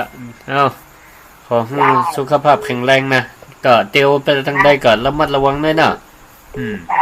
สาธุอยู่ดีมีสุขเจริญพรอุบาสกเตวบุตรวันนี้โทรมาคนที่2ป้อหยังอันนี้อุ้ยมอนชายวันเสาร์ปูตำบลหัวงงอำเภอพานอำเภอพานจังหวัดเชียงรายเนาะป้อหยังก็ตำบลหัวงงป้อหยังวันเสาร์ปูตำบลหัวงงชื่อป้อหยังปอกคายปอกคายเสียงเบาไปหน่อยเสียงล่ะมอนแล้วนี่เดินแล้วต้อง 90ปลายละ 92 โอ้92โอ้เอาปอร้อยนะปะนะ พิการอะไรก็บ่ได้ตาก็บ่หัน เดี๋ยวก็ได้ยินอยู่เนาะเดี๋ยวได้ฟังธรรมะนี่ก็ดีละเป็นบุญบุญหูบุญตั้งหู ที่คันออกธรรมะนี่นะยอดเข้าใจดีขนาดนั้น เนาะโอ้ดีละขอบคุณนักๆนะติดตามกันเมินๆเนาะปะเนาะ ครับผม สาธุ ขอทานเจริญเด้อ สาธุก็เหมือนกันเนอะอายุมันขวัญยืนสุขภาพแข็งแรงเนอะเจริญปอนสาธุปอไข่โทรมาจากนั่นอันนี้ก็ตำบลหัวงุ่มเนาะอำเภอพานจังหวัดเชียงรายแต่ก่อนก็เคยไปแอวนะหัวงุ่มนี่นะเปิ่นมีโครงการอันนี้ก็ธนาคารความดีเจริญปอน ไว้ค่ะพระอาจารย์เจ้ารับสองเนอะ แม่ เจ้าจำได้ก็ เดี๋ยวกันเนอะแม่เลื่อนกะแม่เลื่อนกะ เจ้า ว่าแม่เลื่อนแสนต่อเนาะ แม่เจ้า โอ้ แม่ได้หันพระอาจารย์แล้ว กะไปหันที่ไหน เจ้าได้หันกับลูกได้หันลูกนะเจ้าก ะหันกับลูก เจ้า เฮ้ ได้หันลูกปฏิทินน่ะ อ๋อมา เลย ป เบ ฏิ อร์เรียบร้อย ปฏิทินอันที่อัน พ ก็ ระ ลุง อาจารย์เบอร์คิดเนอะ ที่อันหลวงปู่ดอยแป่งนั่นนะ เจ้าเจ้าเจ้า สาธุดีกะ บันได้บรรยายสมได้สมตัวดีเนาะ มันน้อยมันใหญ่เนาะเจ้าเจ้า สาธุเจ้าเจ้า อนุโมทนาขอบคุณ เจ้า เจริญพร กราบไว้เจ้า ขอบคุณแม่เรียนสันต่อเปิ้นว่าหันหูบบ่ได้หันตัวแต่เด้อหันในหูบหูบอยู่ตั้งใดอยู่ปฏิทินกับขอบพระคุณหลวงปู่ดอยหลวงปู่พระครูปฏิพันธ์ธรรมทินวัดพระธาตุมันจอมพอปกตินะรวบรวมพระนักเผยแพร่ที่ออกรายการขึ้นสีขาวเอาไปอยู่ในปฏิทินหน้าเดียวครูบาอาจารย์เป็น10เป็น20เอาไปอยู่ปฏิทินหน้าเดียวไผใครฮู้ว่าตอนนี้ไผออกฟังชื่อก่อนศิริธรรมกำเมืองก็ไปเปิดพ่อครูศิริธรรมบัณฑิตตนได้นะเจริญพร สาธุเจ้า ติดละน้อแม่ทองสุก หันสายซ่อนมาตะกี้ละ เจ้าก่อนโทรจะได้สบาย กัดหวาน จึงบอกว่างนะต้องเป่ากระถาดีๆฟังอยู่ล่ะแม่ใจจะรับแล้วก็แม่ใจรับแล้วก็ค่ะจะรับแล้วยังกับแม่ทองสุกเนาะอันนี้ฟังขึ้นอย่างดารุณีกะเจ้าจารุณีสาธุขึ้นจารุณีจ้ะนึกว่าฟังขึ้นอัน106นั่นของพระครูบวรวิทย์แม่นเปลี่ยนกันคนละชั่วโมงเนาะจ้าสาธุเนี่ยต้นหนทีจกดีละเจ้าจังฟังอยู่นึกว่ารับละสาธุขอบคุณนะจ้าจะเดินปอนงานศพหลวงปู่ก็ไปเนอะที่มัจจรเนอะเจริญปอนไปเจ้าสาธุอนุโมทนาขอบคุณทุกผู้ทุกท่านทุกสายที่โทรเข้ามาในรายการศิริธรรมกำเมืองเจริญปอนแม่ฮัลโหลแม่นิตยาเนาะเจ้าบ้านหนองฮาท่านงานเสร็จเรียบร้อยแล้วเนยก็พอสมควรแต่ก็ม่วนอกม่วนใจสุขใจดีม่วนดีเนาะหันสถาแล้วก็อันแม่ว่างานแล้วก็ท่านจะง่อมอีนั่นน่ะไปง่อมจะได้ไม่อยู่ปุ่นอยู่กะยังอยู่ตัวเจ้าไม่ตัวเจ้าอันขับรถให้อาจารย์ชาตินะบวชใหม่นั่นอยู่กันนี่อยู่ ก็หันว่าอันจันชาติจะดึงไปอันวัดบรรพตล่ะนี่ เปิ้นออกกรรม แม่จะล้อใส่บาตรแม่ก็จะล้อใส่บาตรเปิ้นแน่อ๋อกะเจ้าเปิ้นมาบิณฑบาตเฟ่บ้านหนองฮาเฟ่กับท่านอาจารย์นั่นนะเจ้าได้เดี๋ยวฟังข่าวแล้วกันเนาะเจ้าสาธุเจริญพรคืนดารุณีนะเดี๋ยวนี้นะแม่นสาธุขอบคุณเนาะเจริญพรเจริญพรพระอาจารย์อุบาสกสายที่3แล้วนี่คนที่3ที่3เราฟังอยู่นะครับเปิ้นอ่านประสิทธิ์มันได้เดี๋ยววันนั้นนะครับเมืองน่านนี่ถามหาคนเมืองน่านโทรมาที่3เราฟังอยู่เขตกำมอนครับฟังแล้วถึงว่าอันเปิดนำคำว่างใจคำใส่ล้างหน้าครับเนาะจะได้รู้เรื่องดีมีสุขครับเหมือนกันเนอะปานนั้นเนอะอยู่ดีมีสุขขอบรับใจนะครับเรื่องของการอยู่ดีมีสุขอันยาวเป็นโคใจแก่ปองไว้ครับเด้อสาธุเหมือนกันเนอะอายุมันคนยืนอยู่ดีมีสุขเจริญพรไว้สาครับเจริญพรไว้สาเจ้าท่านพระครูแม่ยังนี่วังบนวังเหนือเจ้าวังเหนือวันนี้วังเหนือของแชมป์เนี่ยโทรมานักเนี่ยเจ้าฟังขึ้นอย่างวังเหนือนี่ฟังขึ้นอัน94ไงค่ะอาจารย์แม่ขจารย์เรดิโอเนาะเจ้ายังหนาวอยู่กะทั้งปุ่นก็ว่าฮ้อนละตอนเจ้าก็หนาวอยู่เจ้าเนาะบ่เดี๋ยวนี้เหรอฮ้อนเนาะเดี๋ยวนี้ก็วันหนาวเจ้าเจ้าแรงๆก็เปิดพัดลมอยู่นั่นน่ะตอนเจ้านี่หนาวเนาะกลางวันก็ร้อน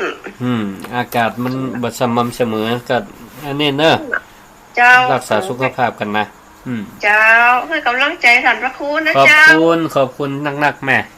เจ้าไว้สาวเจ้านะขอบคุณทุกสายมันจะเข้าหน้าแรงละเนาะตังวิไลสงฆ์นครลำปางนี่ก็อยู่กลางต้งเนาะซึ่งช่วงนี้เปิ้นก็กำลังจัดเตรียมสถานที่นะเปิ้นห้องว่าแปลงเม้นชั่วคราวเนาะที่จะตั้งนกหัสดีลิงแล้วก็เป็นที่ตั้งศพของพระเดชพระคุณหลวงปู่พระราชธรรมลังการอดีตที่ปรึกษาเจ้าคณะภาค6อดีตเจ้าวัดบุญยวาสวิหารเนาะอดีตที่ปรึกษาผู้อำนวยการวิไลสงฆ์นครลำปางนะเปิ้นก็มีมติรวมกันละคณะศิษยานุศิษย์โดยการนำของหลวงพ่อพระครูอนุสัตวรธรรมรักษาการแทนเจ้าวัดบุญยวาสวิหารเนาะว่าเฮาจะได้อาราธนาสังขารหลวงปู่ออกจากวัดบุญยวาสวิหารไปที่วิไลสงฆ์นครลำปางในวันอังคารที่27เดือนกุมภาพันธ์ก็คืออังคารหน้านี่แหละนะวันอังคารหน้านี่เนอะจะได้อาราธนาสังขารหลวงปู่ไปพระราชทานเพลิงศพกันที่วิไลสงฆ์เนาะเจริญพรไว้เจ้าท่านพระครูเจ้าแม่ยังอันนี้แม่รู้บ้านบางคานตำบลละวัวแดงแต่กำแพงเชียงใหม่เจ้าคนเชียงใหม่สันกำแพงเจ้าใกล้วัดน้ำจำก่อนเจ้าอยู่บ้านเหนือบ้านใต้กันเนี่ยเจ้าบ้านเหนือบ้านใต้เพิ่นจะมีงานอย่าตำบลละวัวแดงเหมือนกันเนาะเจ้าเจ้าฟังขึ้นของยังวัดไฟหินกะฟังชัดเจนดีนะเจ้าสาธุเนาะพระอาจารย์ขอบคุณหลายๆแม่เจริญพรเจ้าเนาะถึงเรื่องอันพิธีการอาราธนาสังขารหลวงปู่พระราชธรรมลังการหรือหลวงปู่จันทร์กตปุญโญอายุ94ปีพรรษา74จะมาที่วิไลสงฆ์เพื่อประกอบพิธีพระราชทานเพลิงศพลากสังขารอาราธนาสังขารเนี่ยจะมีราชรถลากจากในวัดบุญยวาสวิหารแล้วก็มาตามถนนตั้งในเวียงออกมาเดินกันก่อนมาตีสี่แยกสนามบินลำปางแล้วก็ลากรถจากอำเภอเมืองไปสู่อำเภอเกาะคาเจริญพร จ้ากราบไว้สาเจ้า แม่หยัง แม่จีนศิลาบันจีนอำเภอดอกคำใต้จังหวัดพะเยาเจ้า โอ้ดอกคำใต้ตะกี้กับแม่ดอกคำใต้โทรมาเหมือนกันฟังกันหลายอยู่แล้วเนาะ ทั้งกันหลายเจ้าจะเป็นโทบัดตันเจ้า โทรบัดตันเนาะ เจ้าสอบฟังกันแต่โทบัดตันกันโทรฟังโทรองเจ้า โอ้ท่องคาถาดีๆกันน่ะเนาะอันนี้โทรติดนี่แสดงว่ามันจะมีโจกในนี่นะ โทรได้คำเดียวนี่เจ้าโทรคำเดียวนี่ เด้อจะมีโจก คำเดียวติดเลย โอ้จะมีโจกเลยขอบคุณหลายๆเจริญปอนแม่ เจ้ากับไว้สาเจ้า นะก็ถือโอกาสแจ้งข่าวสารงานพระราชทานเพลิงศพเนาะงานปล่อยหลักพระราชทานเพลิงศพหลวงปู่นะวัดบุญยวาสนี่พื้นที่อยู่กลางเวียงตัวแล้วก็พื้นที่บรรนักไล่ป่ายเพิ่นก็เลยมาจัดพิธีกันที่วิเลยสงฆ์นครลำปางมี48ไร่เนาะแล้วแห่มยางหลวงปู่เพิ่นก็เป็นผู้ก่อตั้งเพื่อเกิดวิธีไลสงฆ์นครลำปางขึ้นเพราะฉะนั้นก็ลูกศิษย์ลูกหาก็เลยอาราธนาหลวงปู่มาเพื่ออำนวยความสะดวกให้ศรัทธาญาติโยมพุทธศาสนิกชนที่เคารพนับถือในตนตัวของหลวงปู่เนาะหลวงปู่นี่ถือว่าเป็นพระมหาเถระผู้รัตตัญญูก็คือมีอายุมั่นขวัญยืน2ก็เป็นผู้ที่มีอุปการะด้านการศึกษาสงฆ์การปกครองสงฆ์เนาะแล้วก็หลายสิ่งหลายอย่างเนาะคาดว่าคนจะมานักหลายก็เลยจัดกันที่วิเลยสงฆ์วันที่27นี่เมื่ออาราธนามาแล้วนี่ก็จะ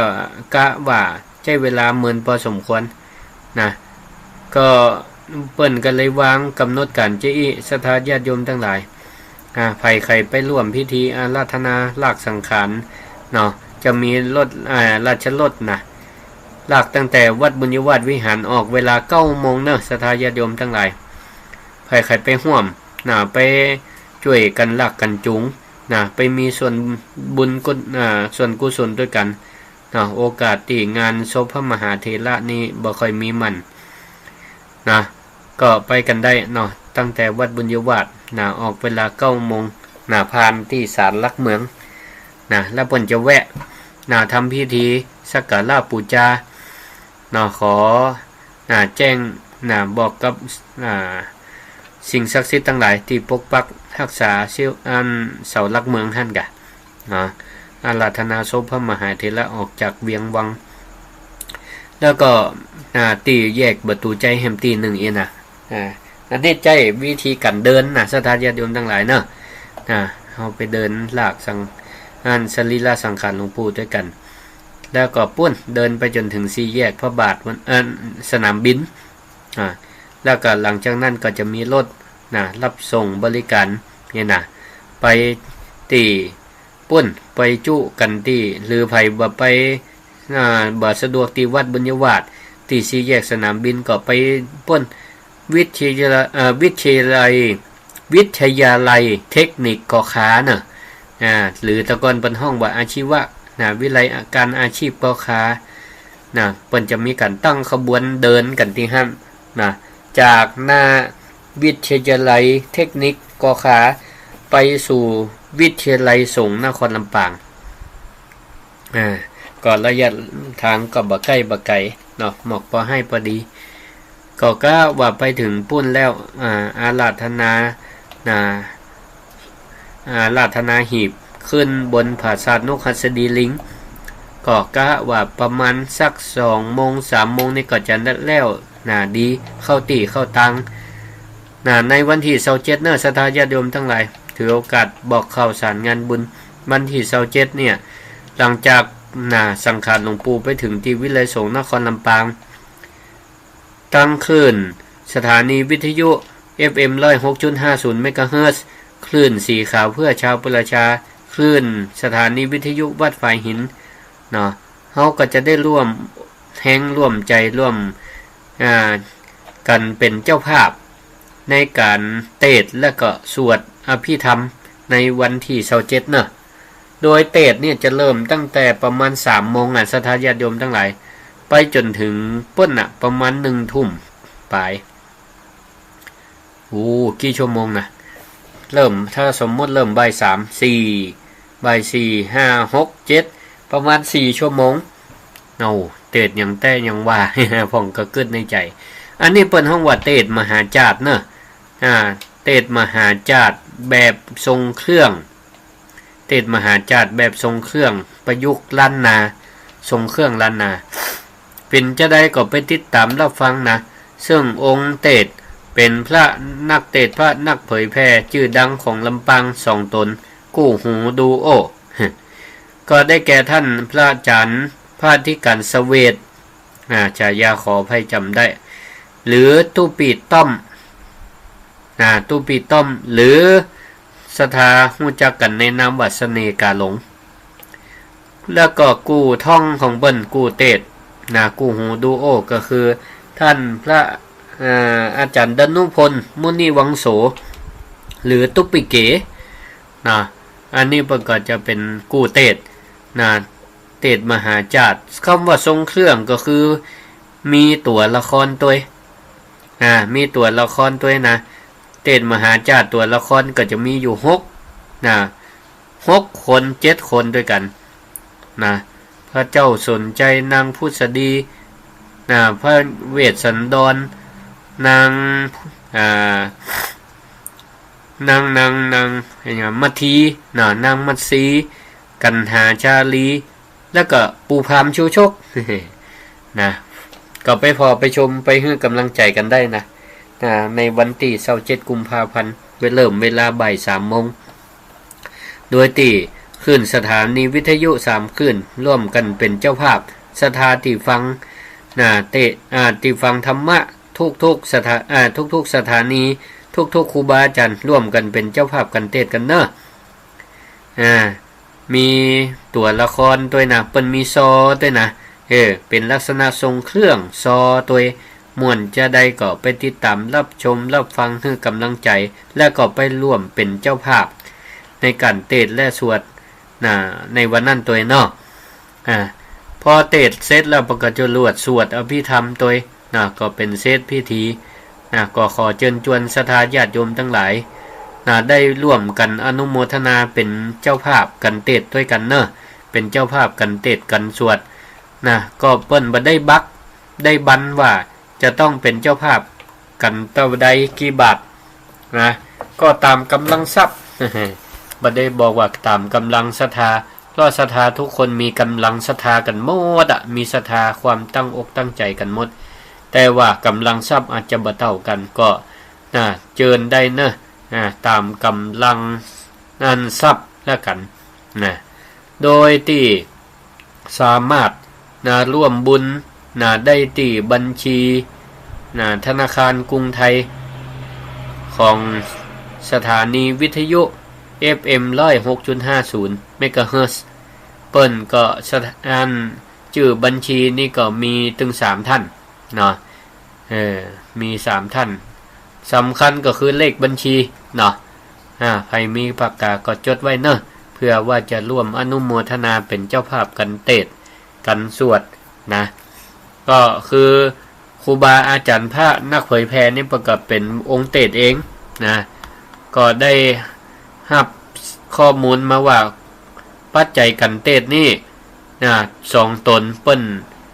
บันรับแต่ว่าขอร่วมเป็นเจ้าภาพเอามอบให้กับตังวัดบุญยวัดตังคณะกรรมการจัดงานเอาไว้ใจ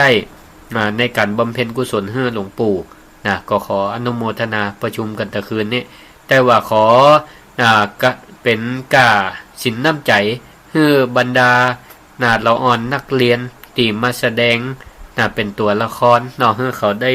มีการลดการลาปิกบ้านเป็นทุนการศึกษามาหลายคนมาหลายคณะหลายตีพ้องมาตั้งเจียงไฮ้ก็มีเปิ้นว่า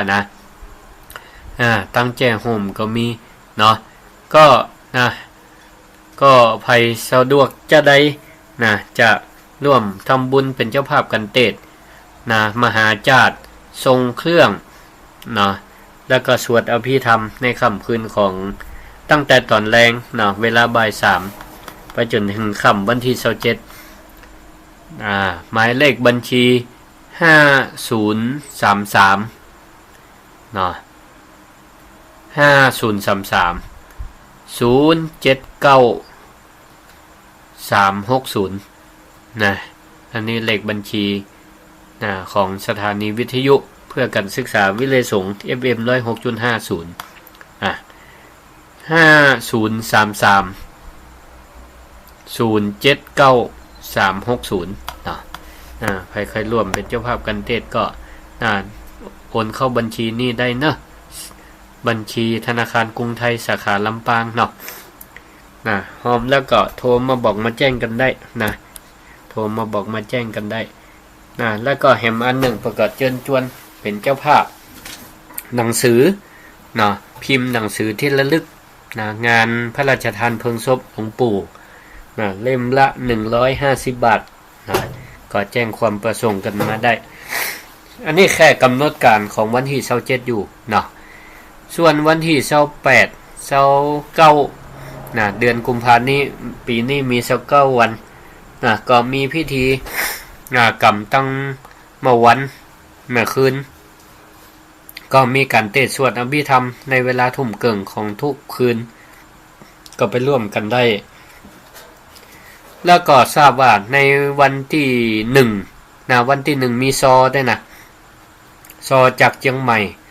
ซอเกี่ยวกับเถรประวัติปู่จาคุณหลวงปู่ก็ไปห่มซอมาฟังซอกันได้ในวันที่1สถานที่วิไลสงฆ์นครลำปาง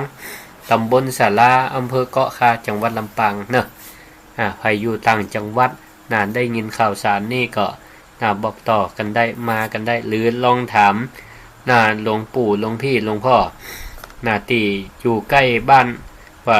ได้รับนิมนต์มางานพระราชทานเพลิงศพของหลวงปู่กอถ้ามาอีแม่มาตัวเนอร์นี่เนาะอันนี้ก็แจ้งข่าวสารเกี่ยวกับงานส่วนวันที่3เป็นวันพระราชทานเพลิงศพก็คาดว่ามีสถานนักหลายแน่นอนใครมีอย่างจะมาให้มาหอมมีน้ำดื่มจะมาเป็นเจ้าภาพลงทานก็ได้เป็นเจ้าภาพอาหารลงทานก็ได้ถือว่างานนี้ศูนย์รวมพระสงฆ์องค์เจ้ากันนักหลายนิมนต์มาถึง300 กว่าตนศรัทธาญาติโยมก็เป็นปุ้นหลักพันหลักหมื่นเพราะฉะนั้นเป็นศูนย์รวมศรัทธาญาติโยมที่เคารพนับถือในหลวงปู่พระราชธรรมลังการหรือหลวงปู่มหาจันทร์กตปุญโญแล้วก็มาพอปัง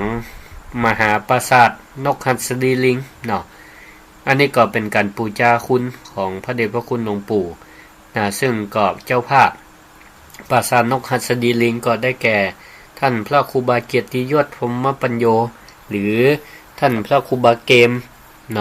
เจ้าวัดบ้านแก่นตำบลวัดบ้านแก่นอำเภอศพปราบ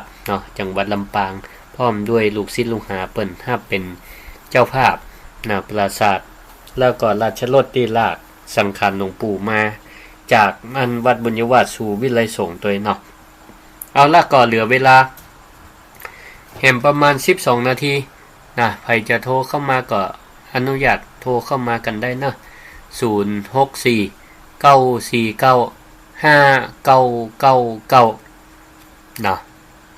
เปิดโอกาสให้ศรัทธาที่โทรมาตะกี้บัตันเปิ้นโทรเข้ามาได้หรือใครโทรมาแล้วก็ลองเปิดโอกาสให้ศรัทธาคนอื่นเปิ้นโทรพ่องหรือทำมันย่ำมีไผโทรก็โทรมารอบ2รอบ3กันก็ได้ถ้ามันบ่มีไผโทร064-949-5999รายการสิริธรรมกำเมืองโดยพระครูสิริธรรมบัณฑิตก็มาก็เกือบ2 ชั่วโมง เฮามาพบมาป้ากันนะเวลา 20:00 นถึง 4:00 นนี่เฉพาะวันพุธสัปดาห์ที่3ของเดือนส่วนสัปดาห์ที่4คือเดือนหน้านะเดือนหน้าว่ะสัปดาห์ที่4ติดหน้านะมาปะกันในรายการซีรีส์ทำกับเมืองในเวลา 6:00 นถึง 20:00 นตั้งขึ้น FM 106.50 เมกะเฮิรตซ์และก็ขึ้นสีขาวเพื่อชาวประชาและก็ขึ้นวัดไฟหินเนาะส่วนวันพุธหน้านี้เวลา 20:00 นถึง 4:00 นก็ฟังรายการธรรมะจากท่านอาจารย์พระมหานพดลสุวรรณเมธีเจ้าคณะอำเภอวังเหนือผู้อำนวยการวิไลสงฆ์นครลำปางเนาะสลับกันวันพุธวันนี้คืนนี้ก็คือท่านอาจารย์พระมหานพดลออกก่อนอาตมาออกต่อพุธหน้าอาตมาออกก่อนอาจารย์เปิ้นออกต่ออย่างเงี้ยสลับกันไปกันมาเนาะบัดลังโทรกันหมดแล้วเนาะก็ว่ารับละเนาะเจริญพร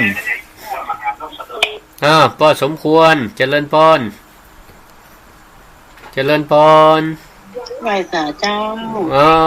นี่แม่มะลิวันเจ้าแม่ไอเนาะเจ้าตำบลแม่นาวางแม่ฟังขึ้นของยังแม่ดารุณีเจ้าดารุณีโอ้ไปไกลตะกี้ได้ฟังอันนี้กับเจ้าตะกี้ฟังน้ำบ่อสาวาน่ะท่านพระครูจิตตานั่นเดี๋ยวนี้เปิ้นถ้าจะเวลาถ้าจะตั้งไว้ใช่รุดไปแล้วเจ้ารุดไปแล้วเจ้าก็เลยมาฟังขึ้นดารุณีเนาะเจ้าอะไรนะโอ้ตัวกันแต้ๆโลนี้เนาะขอบคุณที่บละบลืมเนาะจ้าสาธุเจ้าไปสาเจ้ามีโอกาสก็มางานบุญอันนี้เนาะทรงสการหลวงปู่พระราชธรรมลังการด้วยกันเนาะเจ้าพ่อจะบ่ได้ไปกะแต่ลูกสาวก็อยู่ลำปางบ่รู้บอกลูกสาวมาแทนก็ได้เนาะเขาอยู่มหาลัยลำปางบ่น่ะเจ้า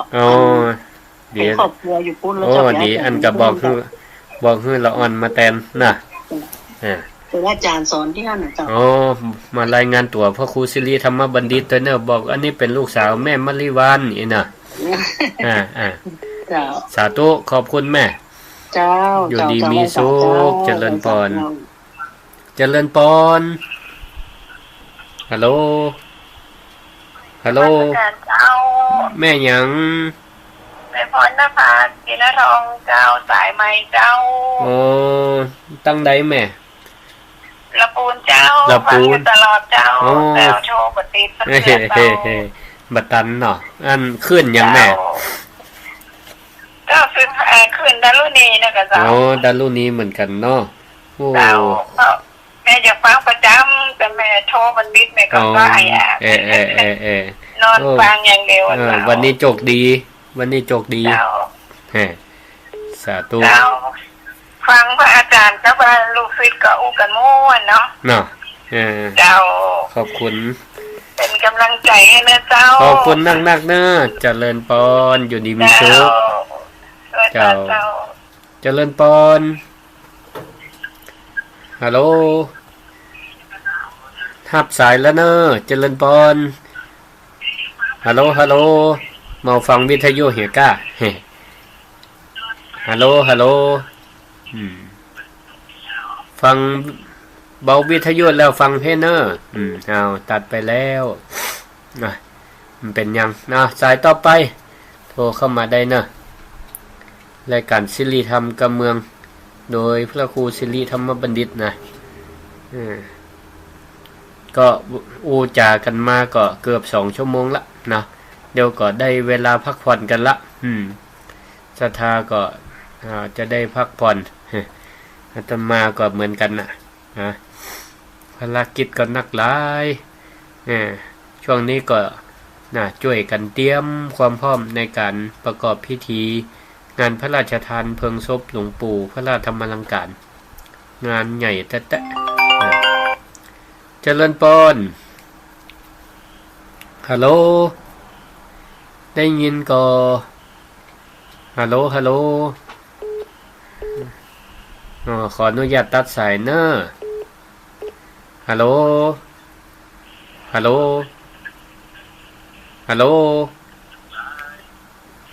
ได้ยินหรือยังฮัลโหลฮัลโหล โหล อ้าวอันนี้ไผก็ป้อหยัง จักเงาครับ อ๋อจากอำเภองาวแนะนำตัวกำ ครับ ป้อหยังป้อหยัง อยู่อำเภองาวครับ อ๋อชื่อแนะนำชื่อกำ ชื่อป่อพิพัฒน์อนุมัติครับ อ๋อป้อพี่พัดอำเภองาวบ้านหยังป้อ อยู่บ้านโป่งครับ อ๋อบ้านโป่งชัดเจนฟังขึ้นหยังฟังขึ้นอันใดป้อต้องเบาวิทยุก่อน ติดแล้วครับวิทยุติดแล้ว เสียง นี่ครับ เสียงมันกวนกันเนาะฟังขึ้นอันหยังก็ เป็นสิ่งดารุณีครับ อ๋อดารุณีขอบคุณเจ้าของปะเนาะโอ้ตังเงานี่ก็ได้ยินอันเหมือนกันเนาะรับสัญญาณดารุณีได้เนาะ อยู่บ้านโป่งครับ สาธุสาธุอำเภองาวครับ ฟังกันหลายก็ต้องพูดสิ่งดารุณีครับ ฟังกันหลายก็ สิ่งดารุณีครับ สาธุฟังกันหลายก็ปอไปเมาฟังวิทยุบ่ฟังอาตมา เสียงมันจ้าต้องพูดนะขอบคุณเนอะป่อขอบคุณอยู่ดีมีสุขห้องก็เปิดวิทยุตัวโทรตัวนี้มันจะง่าฮืออันนี้นะเอาไปเมาฟังวิทยุนี่เสียงมันไปจ้าเนอะมันจ้าก็เลยอันนี้หน่อยการสื่อสารก็เลยบัตัน เห็มสักสายก็ได้อยู่ก้า064-949-5999นะ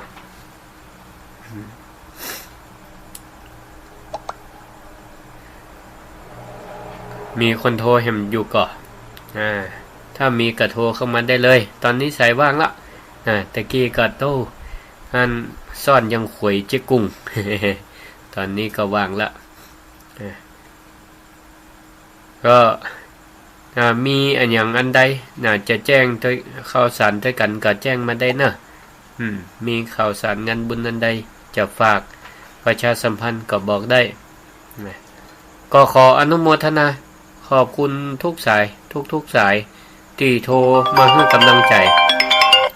เจริญพรป้าโอ้ขอบคุณคนที่จะกี้นะมันบอกพังในโทรศัพท์เป็นหยังท่านอาจารย์บอกว่าติดพายุเหียมันลึกอย่างเงี้ยบ่เป็นหยังขอบคุณมากเด้อพยายามหน่อยนะอาจารย์บอกคนใดโทรขอบคุณขอบคุณขอบคุณกำลังใจขอบคุณจะมาวัดประจันก็ครับมีโอกาสไปนอขอบคุณมากเพราะว่าวันที่23ผมจะไปวัดประจันนะครับบัดได้ไปปุ้นเนอตอน4วันใหม่ท่านอาจารย์จะไปบ่ครับแม่เกี้ยววันล่างช่วงนี้บัดได้ไปไหนจัดงานศพหลวงปู่เนอะครับขอบคุณกำลังใจครับการฟังกันนะเจ้ากำลังใจตัวนะเจ้าขอบคุณนักแม่จุดดีมีสุขเนอะเจริญพรเจ้าเจริญพรกับไว้สา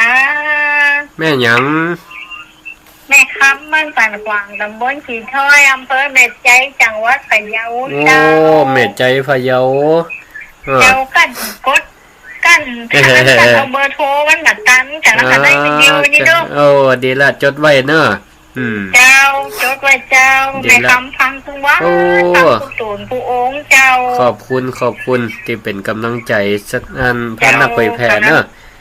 เจ้ากำลังใจให้ท่านพ่อครูเต้นเลยเจ้าขอบคุณอยู่ดีมีสุขอยู่ดีมีสุขเช่นกันสาธุแม่คำท่านพ่อครูกับให้อยู่ดีมีสุขเหมือนกันนะเจ้าเนาะสาธุเจริญพรเจริญขอกราบไหว้สาเจ้าแม่คำพังกุโตนกุโอเจ้าพังคือว่าขอบคุณเอาเบอร์โทรเจ้าเราตั้งแต่เจ้าขอบคุณเจ้ากราบไหว้สาเจริญพรไม่สาเจ้าท่านพระครูเจ้าแม่หยังแม่น้อยบันไหลน้อยเจ้าแม่น้อยบันไหลน้อยกันนี่เนาะขึ้นดารุณี เจ้าคือแม่ไปงานขาวดำมาเนี่ย อ๋อใช่เจ้ามาตันพอดี เดียวกันเนี่ยเจ้า สาธุอยู่ดีมีสุขแม่เจริญพรสาธุเจริญพรสายสุดท้าย ราชการเจ้าอ๋อแม่เจริญพรแม่หยังแม่จันขาวเจ้าอ๋อแม่จันขาวฟังตั้งได้แม่มันโทรมาจากหลังมอไม่โจ้เจ้าอ๋อหลังมอไม่โจ้ขึ้นวัดไฟหินก็วัดดอยเจนพระเจ้าอ๋อสาธุเจ้าโอ้ขอบคุณมาน่ะอาจารย์เจ้าจกดีละวันนี้นะแล้วก็อยากให้ไปทำบุญกับไปก็ได้เนี่ยโอ้ยกมือไหว้สาอยู่บ้านอนุโมทนาเนาะบุญกรรมบุญจูสุขภาพแข็งแรงได้ไหมเนอะเจริญพรเอาละขอลวดลาสถาไว้เพียงเต้าอี้4 ทุ่มแล้วเนาะขออยู่ดีมีสุขสมบูรณ์พูนสุขอายุมั่นขวัญยืนเหมือนกันทุกท่านทุกคนเตือนนอนหลับฝันดีเนอะเจริญพร